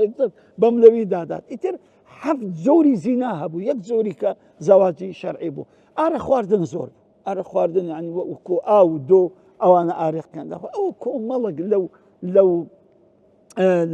لەو بێبەهاییە و لەو ڕەوشت زمانی کە لە زمانی جاهیلەتدا هەبوو بەڵام کە پێغەمبەر هات صلی الله عليه وسلم چی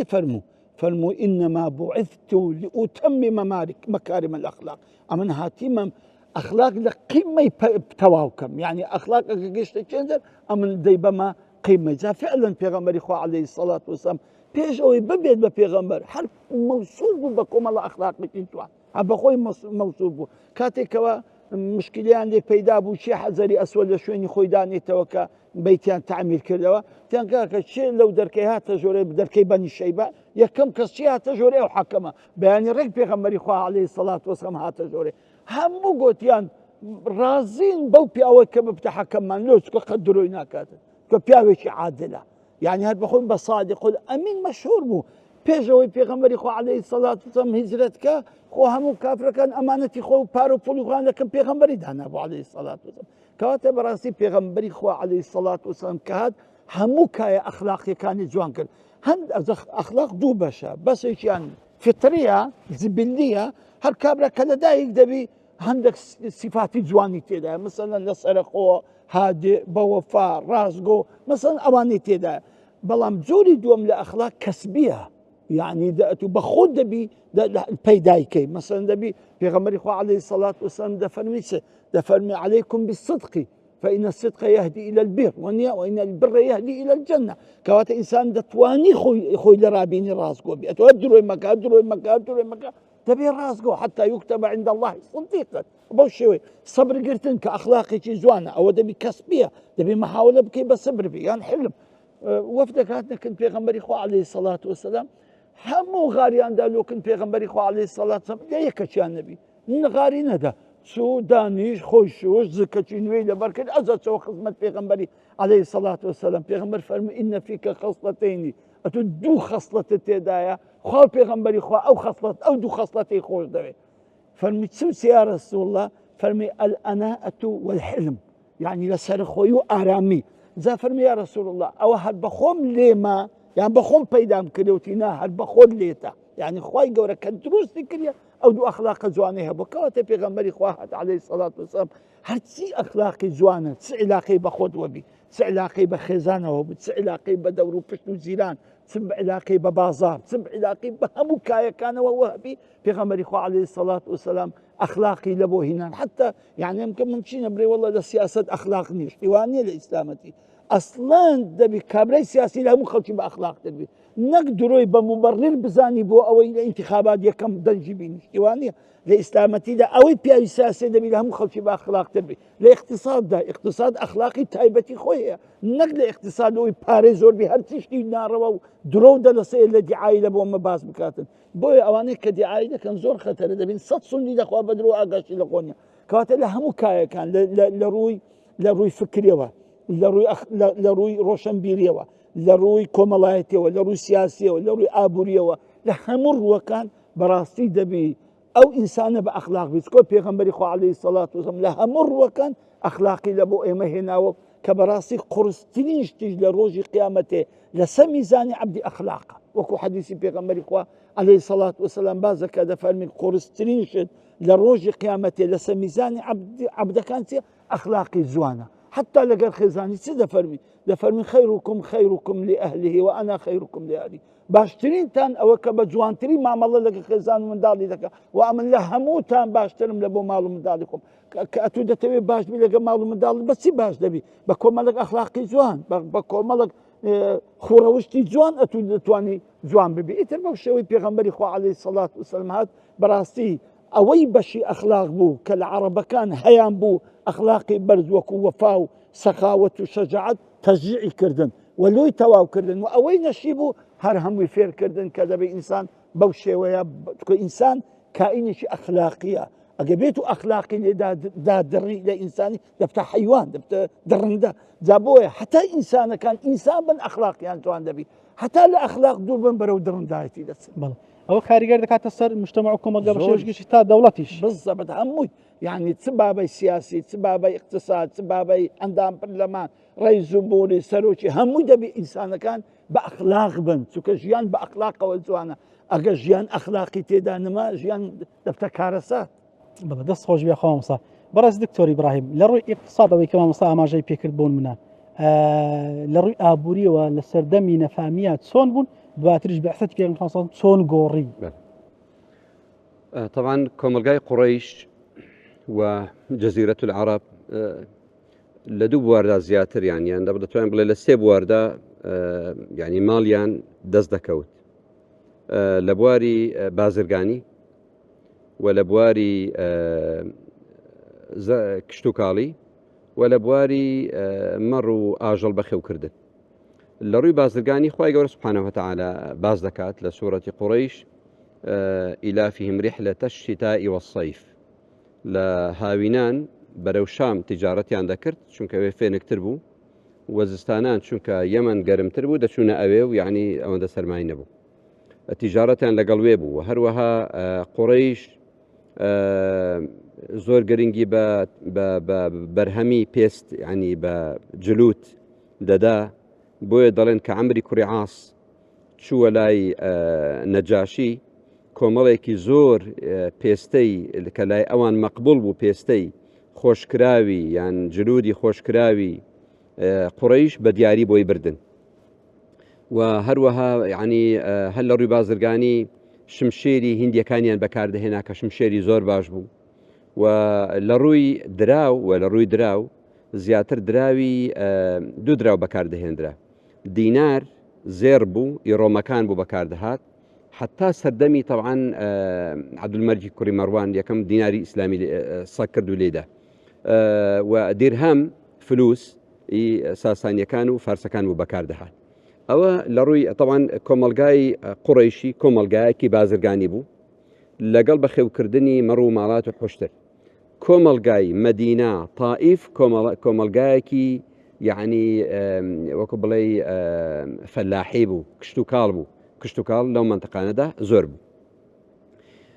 ئەوە بە شێوازێکی گشتی بەڵام لە ڕوویەکی تر یعنی جاری وە قەبیلەیە کە پێویستی بە زانی بە وەزعی خراپە هەجومی دەکرد بۆ سەر قەبیلەیەکی تر بۆ ئەوەی ماڵ و سەرۆت و سامانی قەبیلەکە تر بە تاڵان بە ژن و منداڵەکانیان بە تاڵان بات و بیکاتە عەبدی خۆی تیجارەت العەبید زۆر برە پێبوو یعنی ئەوەی کە سوق نەخاسین بازرگانی ئەوەی تێدا بوو و لە ڕووی قومارکردن زۆر باو بوو قومارکردن زۆر باو بوو بۆیە خوای گەورە سوبحانەه وتعالى کە ئەو ئاەتەی عەرەق حرام دەکا هەر لەو ئاەتەشدایە کە چییە کە بابەتی قوماریش حرام دەکات إنما الخمر والميسر والأنصاب والأزلام رجس من عمل الشيطان فاجتنبوه لعلكم تفلحون خوای گەورە سوبحانەه وتعالى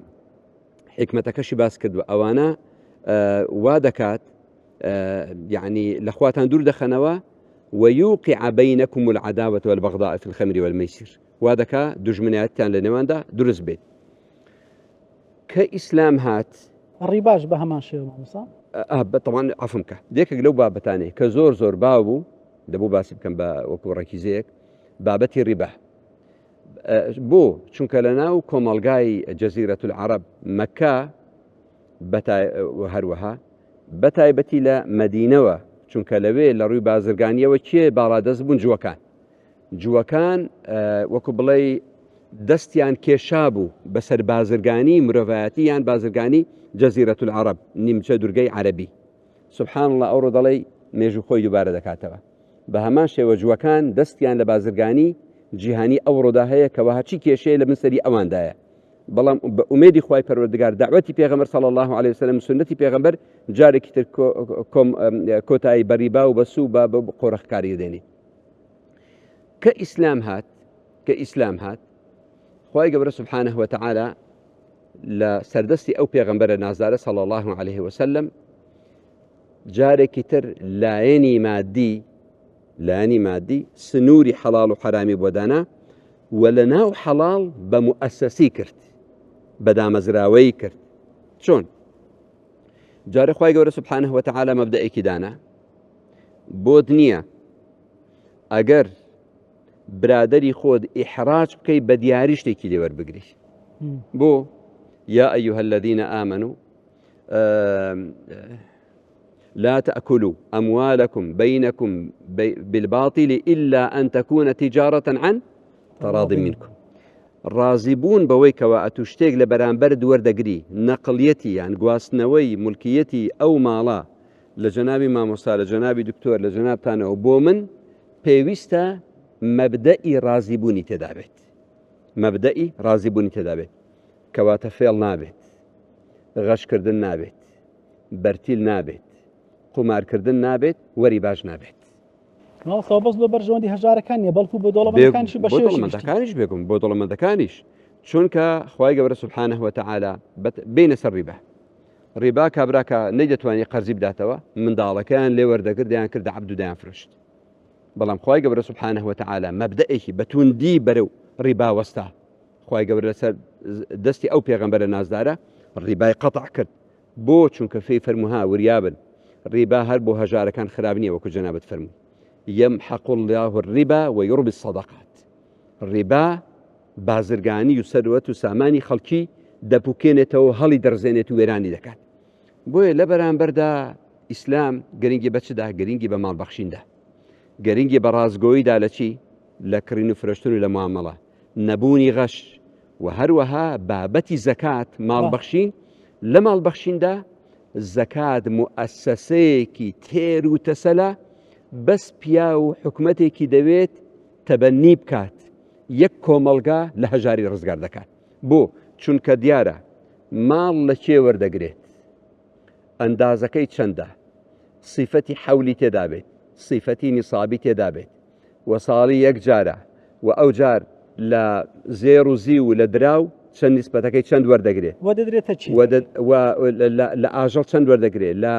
لە کشت و کاڵ چەند وەردەگرێت ئەو کەسانەی کە زەکاتیان پێدەشێت لە مسلمانان چێن و ئەو کەسانەی کەوا نەفەقەیان لەسەر دواجبە و زەکاتیان پێناشێکەیە بۆیە ئیسلام هات بۆ ئەوەی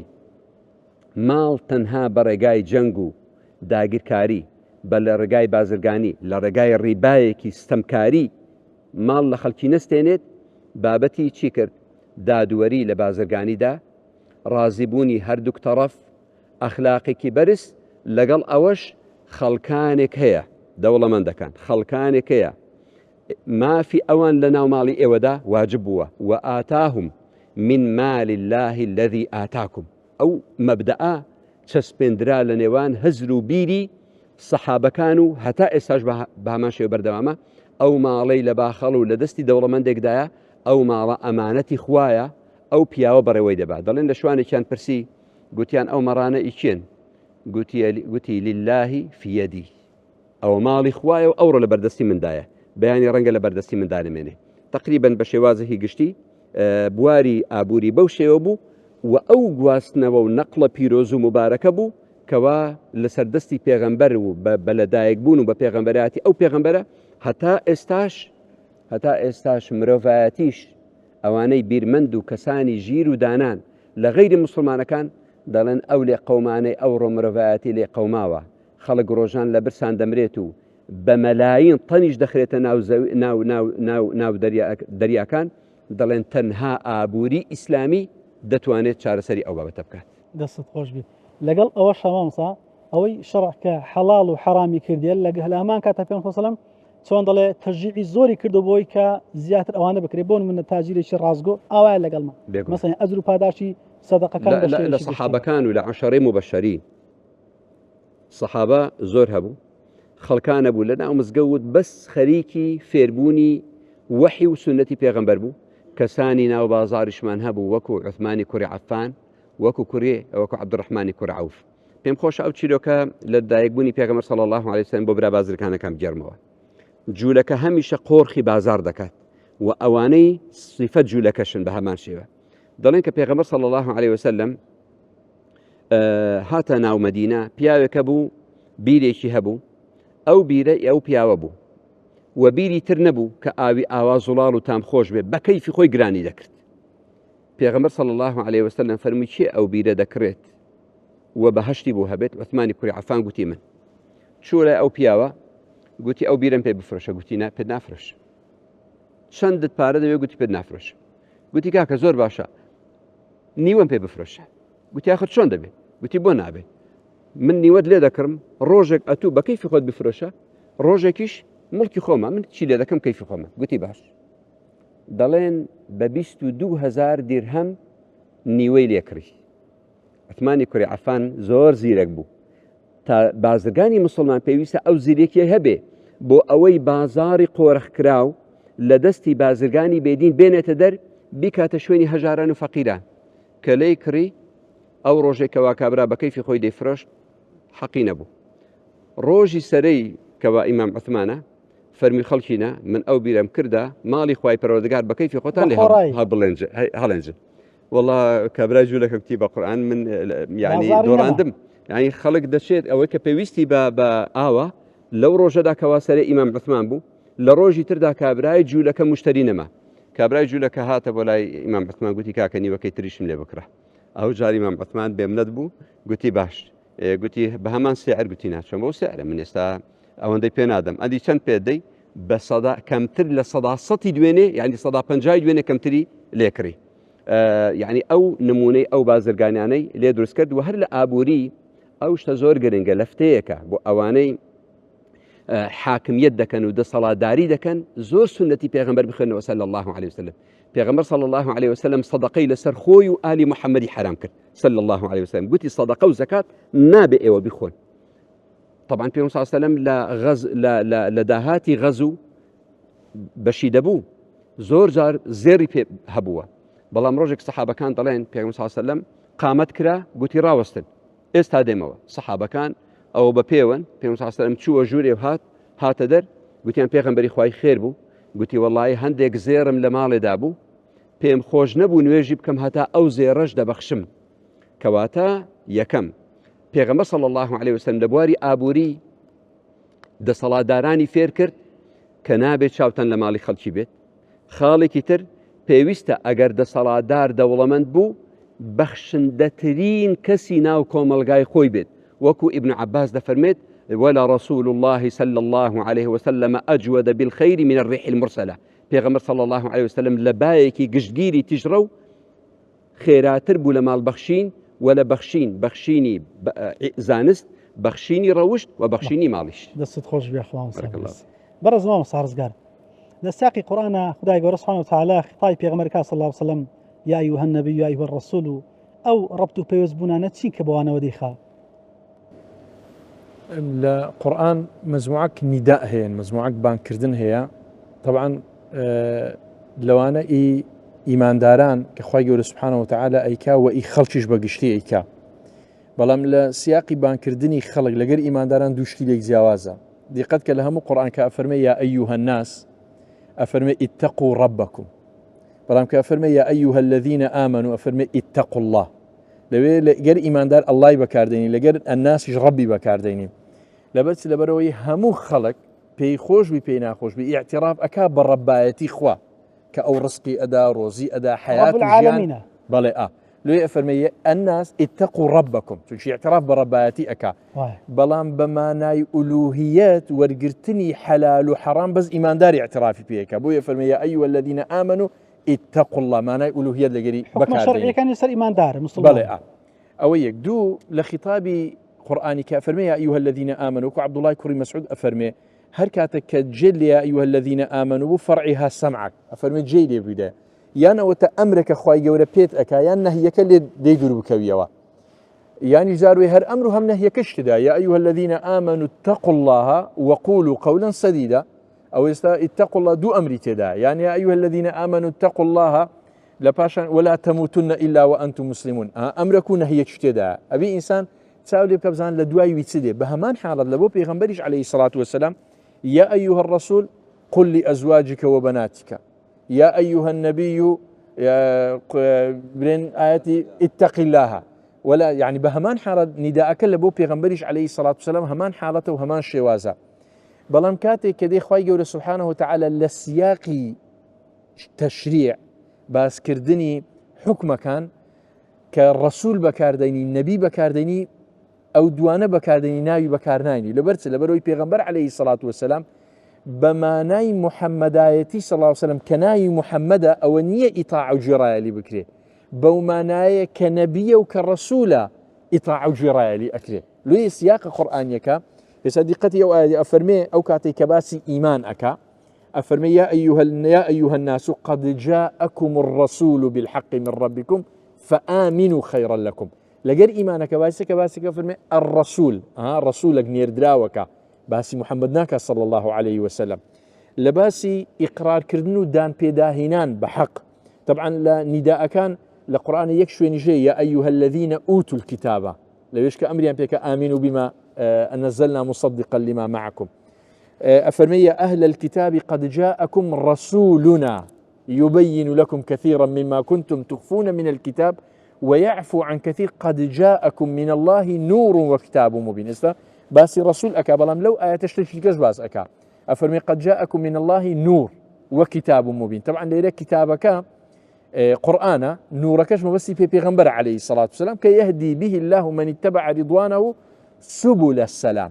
أو زاري قلت لي كخواي يقول سبحانه وتعالى فرمي وأن هذا صراطي مستقيما فاتبعوه ولا تتبعوا السبل لو يندري السبل خرافة أجنا لإسلامتش سبل خير قلق زورة يعني الرجاء كان خير هاي رجانية يعني صراطي مستقيم وكو دين يك صراطه بلام وكو طريقي خير أو السبلة لو يفرمي سبل السلام هم مر رجاء كان خير زلو آية أخوي يقول سبحانه وتعالى باس بيغنبر فرمي قد جاءكم من الله نور طبعا القرآن يقر لو برق لبو برق تمشابكي يعني أو آياتنا بيك وخرك وزور ما نايشي سير أدا يساك أخوي يقول سبحانه وتعالى باس خوي أكا أفرمي الله نور السماوات والأرض أو باس خوي بنور باس أكا كباسي بيغنبرك صلى الله عليه وسلم أفرمي قد جاءكم من الله نور ليرما بس بيغنبر عليه الصلاة والسلام كباسي قرآنك يقلى حالة كان لسورة النساء فرمي وأنزلنا إليكم نورا مبينا كباسي ملائكة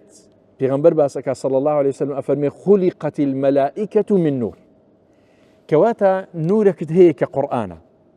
للايا نورك وك خدا جل جلاله بهوي نورك وك جبريل لبو نورك ديك پیغمبر صلى الله عليه وسلم زور عزيز وسسورين لقرآن جوش ما بيلا شويني نورك كده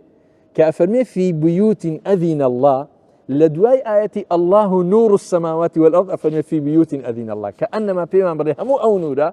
لمزقوتي توزع كردنيتي يعني كاتي كمروف ديتنا ومزقوت بين زار ربطي مزقوت أبي كأنما وكو تشبيه بيكون مبالغ رجانا بالشحن بكرته وقنا هيس قوتي تدا نامينه أو مروف دي نور والأجري لو بيغمبر فرمي صلى الله عليه وسلم بشر المشائين في الظلم إلى المساجد بالنور التام يوم القيامة لو أفرمي يوم يقول المنافقون والمنافقات للذين آمنوا انظرونا نقتبس من نوركم منافق لو نوري بينيا لبروي أثقل الصلاة قرصترين نيجي لسر منافق نيجي عشاء ونيجي بيانيا نوريش لا تاريخية كبدابج أكري لو أو ربط قرآن أيكا لو ما ناو لو واتايا حتى للطاعة جرالي كردن كديد باسي الرسول أكا أفرمي يا أيها الذين آمنوا أطيعوا الله وأطيعوا الرسول يعني سياقي الرسول سياقي إطاعة جرالي كردن يان اتباع شوين كوتا و إنسان مروفي إيمان دار ببيش قسي پیغمبر نكوي صلى الله عليه وسلم كأفرمي يا أيها الذين آمنوا لا تقدموا بين يدي الله ورسوله پیغمبركي صلى الله عليه وسلم بصفة رسولاتي وتعظيم ريزقرتني پیغمبر عليه الصلاة والسلام كأفرمي يا أيها الذين آمنوا لا ترفعوا أصواتكم فوق صوت النبي لربا النبي ناوي ديني كأبي مروف أو أدبي هبي برانبر بپیغمبر عليه الصلاة والسلام تسل حالي حياتي كنابي دنجي بسدا برز بكريتوا تسل دواي مردني فرمي واعلموا أن فيكم رسول الله سنتي صحيح پیغمبر صلى الله عليه وسلم إدامي حياتي پیغمبر صلى الله عليه وسلم لناو أمتكي كبزينيتي أي هيلي توا بهمان حالة أو شتي كأزيتي پیغمبر أدا صلى الله عليه وسلم كأفرمي وما كان لكم أن تؤذوا رسول الله صلى الله عليه وسلم أو زبا وازنان لشريعتكي بزي بنزينا كدني فرمانا كان إخوة دور كوتنا ولا السنة كاني پیغمبر صلى الله عليه وسلم يا ربي دست خوشي ما سابرس كاك ملا سرواز جان كاتيو سري خوتا منت لسناكن بلان پێمان خۆشە ها سوودەکە بوو پێشترێ زۆر بابوو بەڵێ ئەی پێغەمبەری خوا صلی الله وسلم بمانجێڕەوە زەمەنی زێڕین فەرمون بەڵێ ئەی پێغەمبەری خوا تۆی بەڕێزترین بەشەر گومڕاو سەرگەردانە ئەوەی ڕێبازی تۆی نەگرتە بەر لە سایەی تۆ بووکە مردوم لە زۆرداری ڕزگاری بوو بوویتە پەنا بۆ ئەوانەی لەبەر ستەم گریانی بوو لە سایەی تۆ بووکە مردوم لە زۆرداری ڕزگاری بوو بوویتە پەنا بۆ ئەوانەی لەبەر ستەم گریانی بوو بوویتە پەنا بۆ ئەوانەی لەبەر ستەم گریانی بوو بەڵێ ئەی پێغەمبەری خوا تۆی بەڕێزترین بەشەر گومڕاو سەرگەردانە ئەوەی ڕێبازی تۆی نەگرتە بەر خەڵک هەمووی لە نێو کوفرە لە ڕۆژ ئاوا و لە ڕۆژ هەڵات سەرگەردان و پەشۆکە بوون هەر هاوار و ناڵای داهات خەڵک هەموو لە نێو کوفرە لە ڕۆژاوا و لە ڕۆژهەڵات سەرگەردان و پەشۆکە بوو هەر هاوار و ناڵای داهات بەڵێ ئەی پێغەمبەری خوا تۆی بەڕێزترین بەشەر گومڕاو سەرگەردانە ئەوەی ڕێبازی تۆی نەگرتە بەر هەر لاو کاتای کە تۆ هاتی پەیامەکەی خۆت ڕاگەیان زوڵم و توغیان لە لارزە بوو وەتا دەهات داداڕوخان هەر لاو کاتای کە تۆ هاتی پەیامەکەی خۆت ڕاگەیان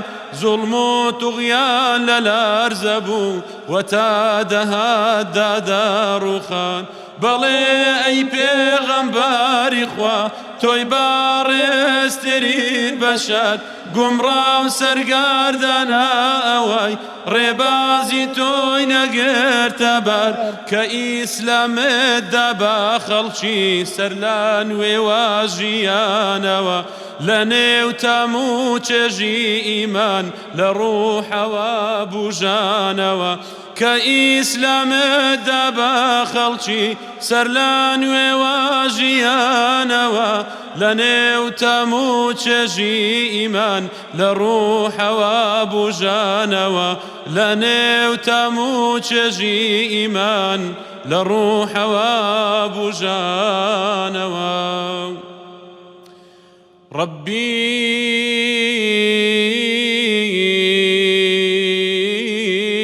بنار صلوات ربي بنار صلوات بو حبيبي خوش لقايتو أحمد أسعد محمد مجتبى يا مصطفى ربي بنرى صلوات صلوات بو حبيبي خوش لقايتو أحمد أسعد محمد محمد مجتبى يا مصطفيتو نوني قايتو بمهرباني كافي أبو مبتلايتو نوني قايتو بمهرباني كافي أبو مبتلايتو سر وقل باران الأرزين الأرزين لا شرمشنا يبلايتو يا ربي بنرى صلوات صلوات بو حبيبي خوش لقايتو أحمد أسعد محمد محمد مجتبى يا مصطفيتو شاد أبي وكسيب بينه هيئة سورة سيمايتو شاد أبي وكسيب بينه هيئة سورة سيمايتو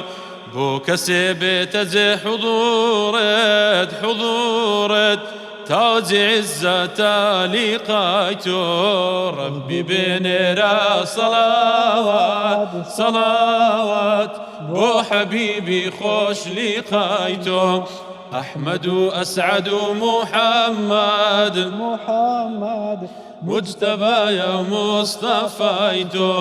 يا مزمل بو خلاتت يا مدثر بو كلايتو يا مزمل بو خلاتت يا مدثر بو كلايتو يا سلاقابي تشريفت تشريفت طه بو بدري بنايتو ربي بنرى صلوات صلوات بو حبيبي خوش لقايتو أحمد أسعد محمد محمد مجتبى يا مصطفيتو صاحب سيدة مولانا بوهم عالم مولايتو صاحب سيدة مولانا بوهم عالم مولايتو أم دنياياتي أي ظلماتا ظلماتا قرن بنوري سرايتو ربي بنرى صلوات صلوات بو حبيبي خوش لقايتو أحمد أسعد محمد محمد مجتبى يا مصطفيتو اللهم صل على سيدنا محمد وعلى آله وصحبه وسلم اللهم صل على حبيبنا محمد وعلى آله وصحبه وسلم اللهم صل على شفيعنا محمد وعلى آله وصحبه وسلم يا رب دست خوش بكاك من السر سلامت يا رب. مام ساوزار دێمە خزمەتتان بەڵام دەمەی وەڵامەکان زۆر بە کورتی بی تەنها پامی ئەوە بگەینین بۆن مناجەنەی مامۆستا شێرزاد لە ڕووی ڕامیاریەوە سەردەمی جەهالەت نەوعێک بوو دواترش کە پێغەمبەری هات صلی الله علیه و ڕووی سیاسەتەوە بەس ئەوەم دەیە بۆن منە ئەمڕۆ ئێمە ئومەتی ئیسلام بە شێوەشی گشتی لە سەردەمی جەهالەتدا یان ئەوەی کە پێغەمبەری خوا هێنێ صلی الله علیه وسلم لە ڕووی ڕامیاریەوە سیستەمی عەرەبەکان چۆن بوو بە تایبەتی ئەهلی مەککە و دەورا و پشتی لەسەر قەبائیل ڕاوەستا بوو بەڵێ لەسەر قەبائیل بوو ئەو قەبیلەش سەرۆکەشی هەبوو و ئەو سەرۆکەش کۆمەڵێک لە عاقڵمەندانی لە خۆخڕ کردبەوە کە پێیان دەگوت ئەهلی حەل و عەقد ئەوانە پرس و ڕایان بەوە بوو هەتا حەدێکی دیموکراتێکیان لەناو بوو حەقەتەن یعنی حتا حەدێکی دیموکراتێکیان لەناو بوو کە زۆر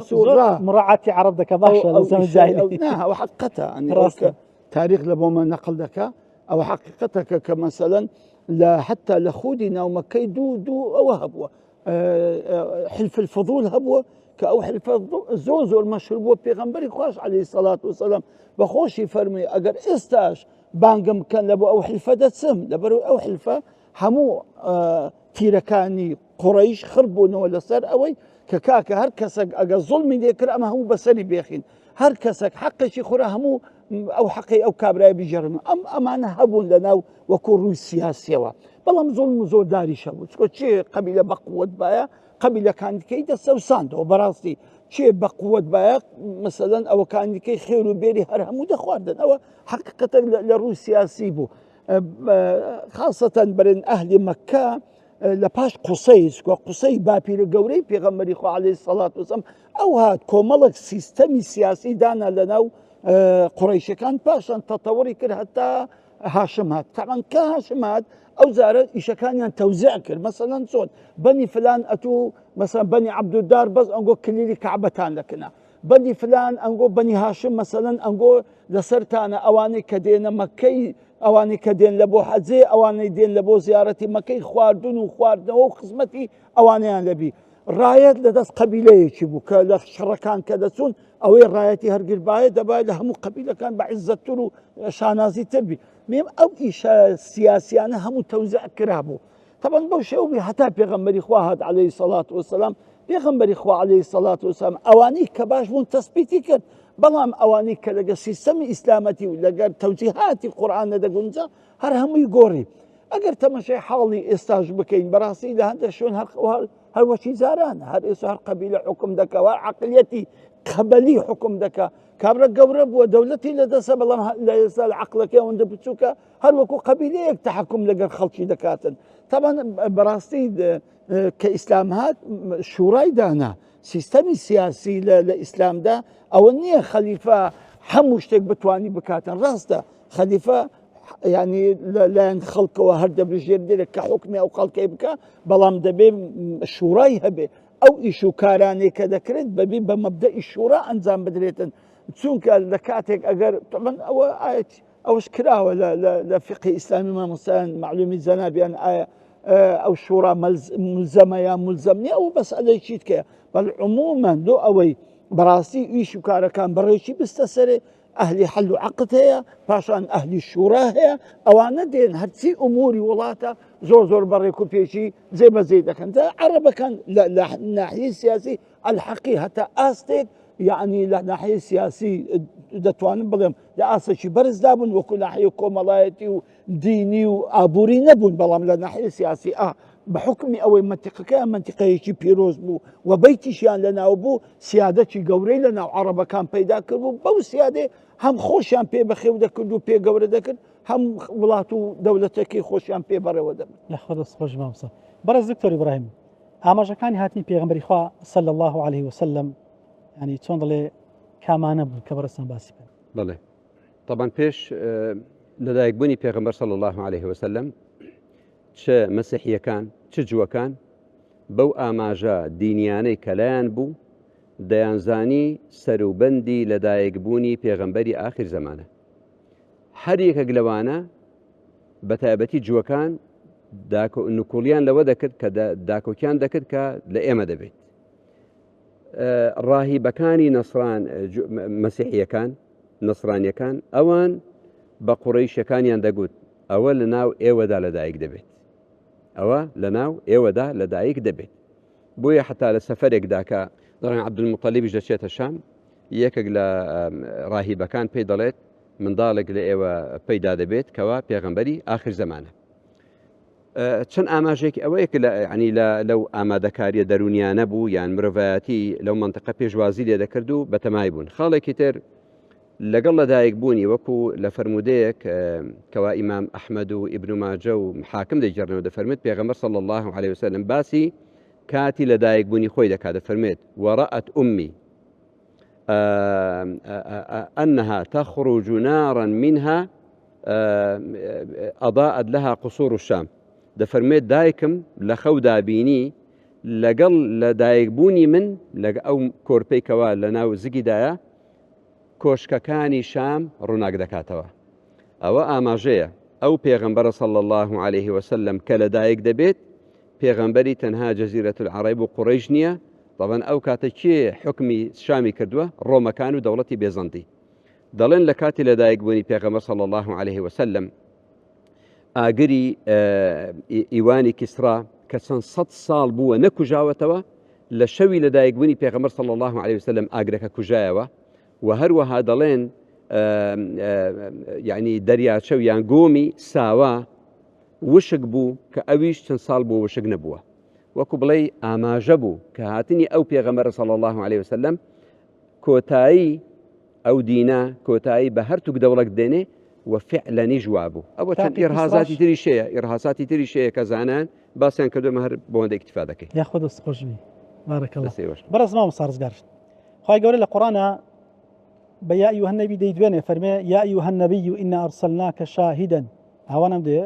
شاهدا ومبشرا ونذيرا أو وداعيا إلى الله بإذنه وسراجا منيرا ساخشانة شي خير زناتان طبعا أو آيات السورة الأحزاب خواجه سبحانه وتعالى كان نداءك لابو بيغمبر عليه الصلاة والسلام أفرمي أتوما الناردية بشاهد أويك يعني كسك كدعواي حقه لأمتك بحق دائنه وكش كدعواي باطل بيغمبر عليه الصلاة والسلام باطل دائنه سر أمتك أبيت الشاهد لسر همو أمتاني بيشتر وبيغمبريج عليه الصلاة والسلام أبيت الشاهد لسر أمتك كلا قرآن فرمي وكذلك جعلناكم أمة وسطا لتكونوا شهداء على الناس ويكون الرسول عليكم شهيدا هو فضلك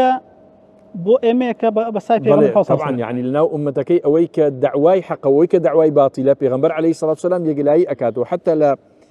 سورة مزمل أفرمي إنا أرسلنا إليكم رسولا شاهدا عليكم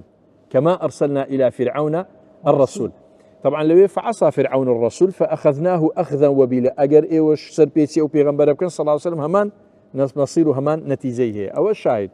وحالة الشديكية كأفرمي ومبشرة مجددة بيغمبر عليه الصلاة والسلام لو لقرآن أفرمي خواه سبحانه وتعالى وبشر المؤمنين بأن لهم من الله فضلا كبيرا طبعا أو فضل كبيرة سيك بيغمبر عليه الصلاة والسلام مجدد بأداء لا آتك خواه سبحانه وتعالى أفرمي والذين آمنوا وعملوا الصالحات في روضات الجنات لهم ما يشاءون عند ربهم ذلك الفضل الكبير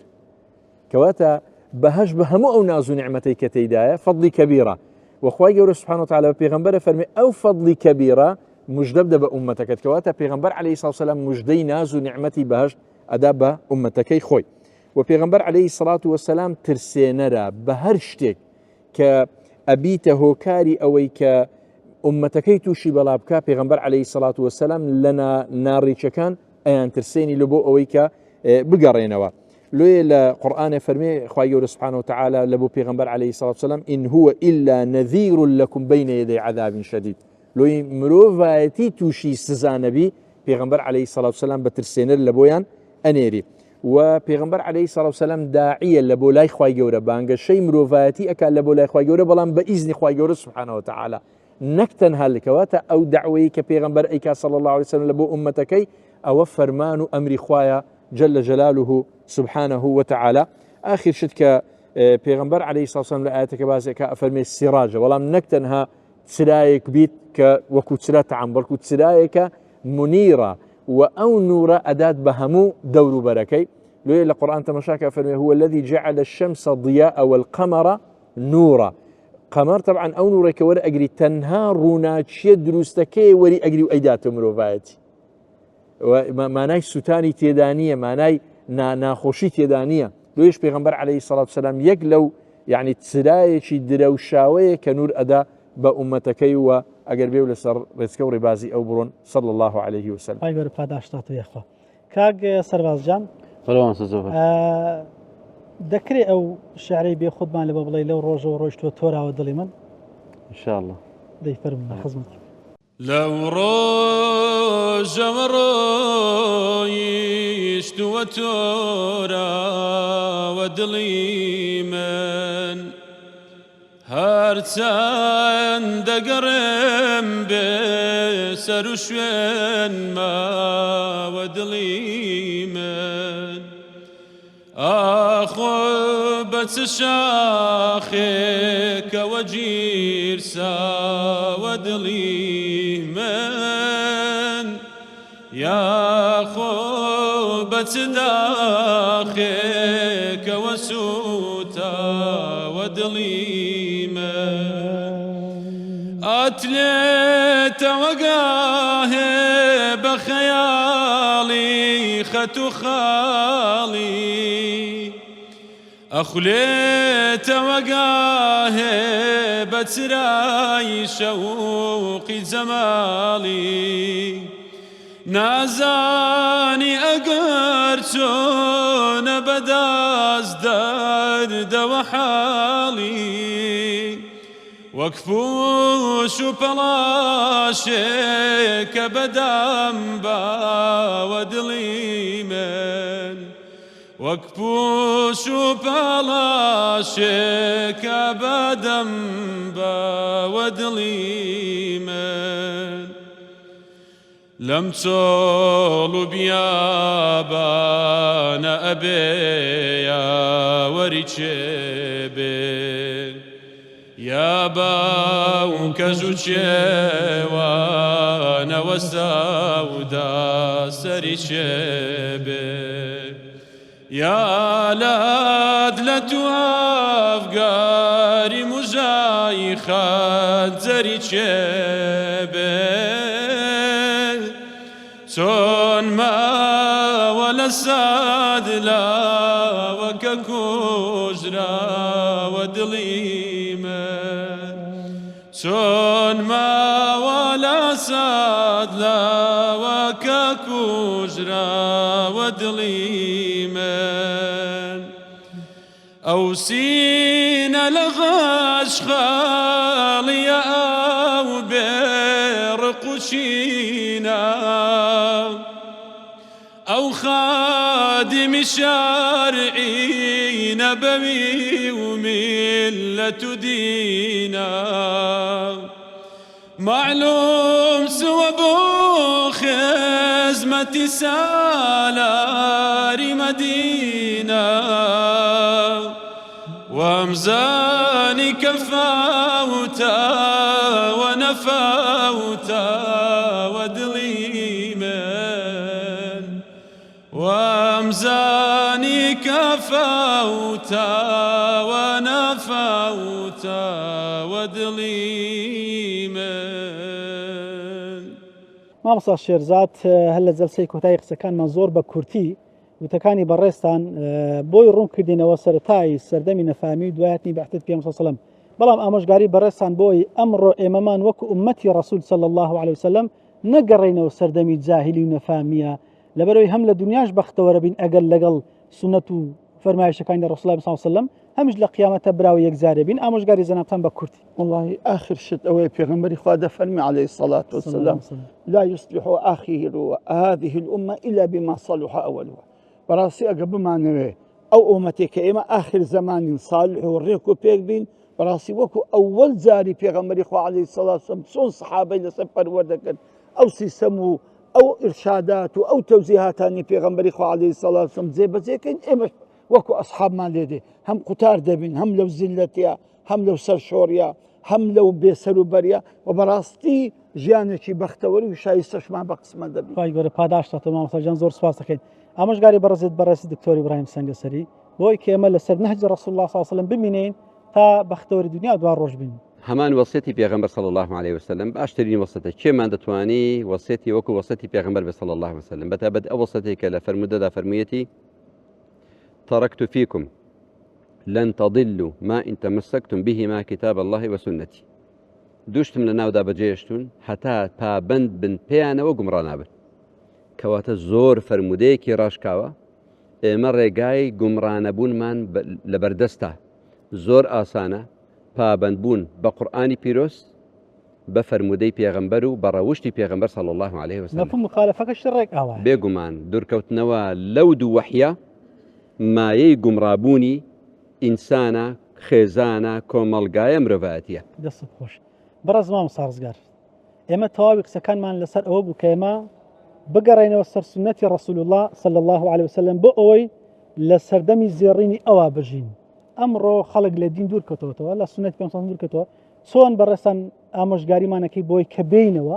بۆ سەرفرازی دنیا دوا ڕۆژمان لە قورئان خی گەورە سبحانه وتعالى دوو دیوی ئامۆژگاری دەکات یەک دەفەرمێت لەقد كان لكم في رسول الله أسوة حسنة پێغەمبەر عليه الصلاة والسلام جوانترین پێشەنگە کە مرۆڤ بیکاتە بە پێشەنگی خۆی إذا اقتديتم فاقتدوا بمن قد مات فإن الأحياء لا تؤمن عليهم الفتنة أجر تي پیغمبر عليه الصلاة والسلام بزنديتيش هر أماني فتنة لسر وكا توشي أوشتانا نابي دو أول دو لروي كردني بمقتدا وبيشنجي لە بەرامبەریش مخالفە نەکردنی کە ئەفەرمێ فەلیەحذەر الذین یخالیفون عن ئەمره ئەن تصیبهم فتنة أو يصيبهم عذاب أليم. يعني بلو ئەوی مرۆڤ لە فتنەی دنیا و قیامەت دروستبی يعني ڕزگاری ببی ئەسڵ وایە کە مخالفە و سەرپێچی پێغەمبەر نەکات صلی الله عليه وسلم لە هەموو شتە گەورە و لە هەموو شتە بچووکەکان. خی گەورە پاداشتان دەکەوە. زۆر سپاس بۆ هەرسێ مامۆسای بەڕێز و خۆشەویستان بەڕێز مامۆستا شێرزاد مامۆستا ئیبراهیم مامۆستا ڕزگار خی گەورە پاداش بەخێرتان داتەوە. زۆر سپاس بۆ زێڕانەکە پێشکەشی ئێمەتان کرد. دووبارە ساڵ بەگەڕ لەدایک بوون پێم پیرۆز بە ئینشاڵڵا. زۆر سپاس. کاک سەربازجانە مسواسی جەناب دەکەین بەڵام کۆتایی بە بەرنامەکە دێنم توش بەڕستان بە ختای مشی مەولای سەڵی کۆتایی پێبنی ئینشاڵڵا. سپاس بۆ جەنابشت کە لەگەڵمان بووین. زۆر سپاس سەلامت دەستی بەش خۆش ئینشاڵڵا. بەڵێ بینەرانی عەزیز و خۆشەویستی پێ بە پێی خۆشەویست صلی الله عليه وسلم ئەم ساڵیش لە خزمەتی ئەوە بین لە خزمەتی ئەو سێ مامۆستا عەزیز و خۆشەویستە خوازیارین کە توانی بێتمان مزەکەرێکی ئاوامان کردی بۆی بتوانین بگەڕنەوە سەر منهەجی رسول الله صلی الله عليه وسلم بۆ بەختەوەری دنیا و دوا ڕۆژمان. طبعا ڕۆشن و ڕووناک و منەوەرە مەککە بەبوونی مەدینە بەچوونی دڵەکانیش بە یادی ژین بوونی. سوپاسی بینەری ئەوەی عەزیز و خۆشەویستەکەین تا ئەوەی بە دیدارێکی تر تایبەت لە خزمەتی رسول الله صلی الله عليه وسلم بە خزمەتی ئەوەی عەزیز و خۆشەویست دەگەینەوە ئەسپاردەی خوداتانەکەین کە سپاردە وەزای ناکات. لەگەڵ مەولای سەلی کاک مەلا سەرباز ئێمە کۆتایی بە بەرنامەکان دێنین تا بێگەیشتنەوە خوداتان لەگەڵ. مولاي صل وسلم دائما أبدا على حبيبك خير الخلق كلهم برج صلاة سلام هردم لسر أحمدي هم آل أصحاب ير أمتي محمد مولاي صل وسلم دائما أبدا على حبيبك خير الخلق كلهم فإذا بويلوها رما لو خاك وشتود ما هزار شکر بو خدا روان کرای بو امام مولاي صل وسلم دائما أبدا على حبيبك خير الخلق كلهم. بس ما أتم خوش داوين أو دل ميروجو شاوي هرتي أتوي تانكاوي دل باكو نايمين غم مولاي صل وسلم دائما أبدا على حبيبك خير الخلق كلهم. خوش بإلهي لوي أيلت جيلياتي لوشك مولاي صلي كردا وردي دمي مولاي صلي وسلم دائما أبدا على حبيبك خير الخلق كلهم. آياتي إقراك هات رشد لدنيا هلت تارك بعزة ولا ترمان بدر بغم مولاي صل وسلم دائما أبدا على حبيبك خير الخلق كلهم. يا ربي بالمصطفى بلغ مقاصدنا واغفر لنا ما مضى يا واسع الكرم مولاي صل وسلم دائما أبدا على حبيبك خير الخلق كلهم.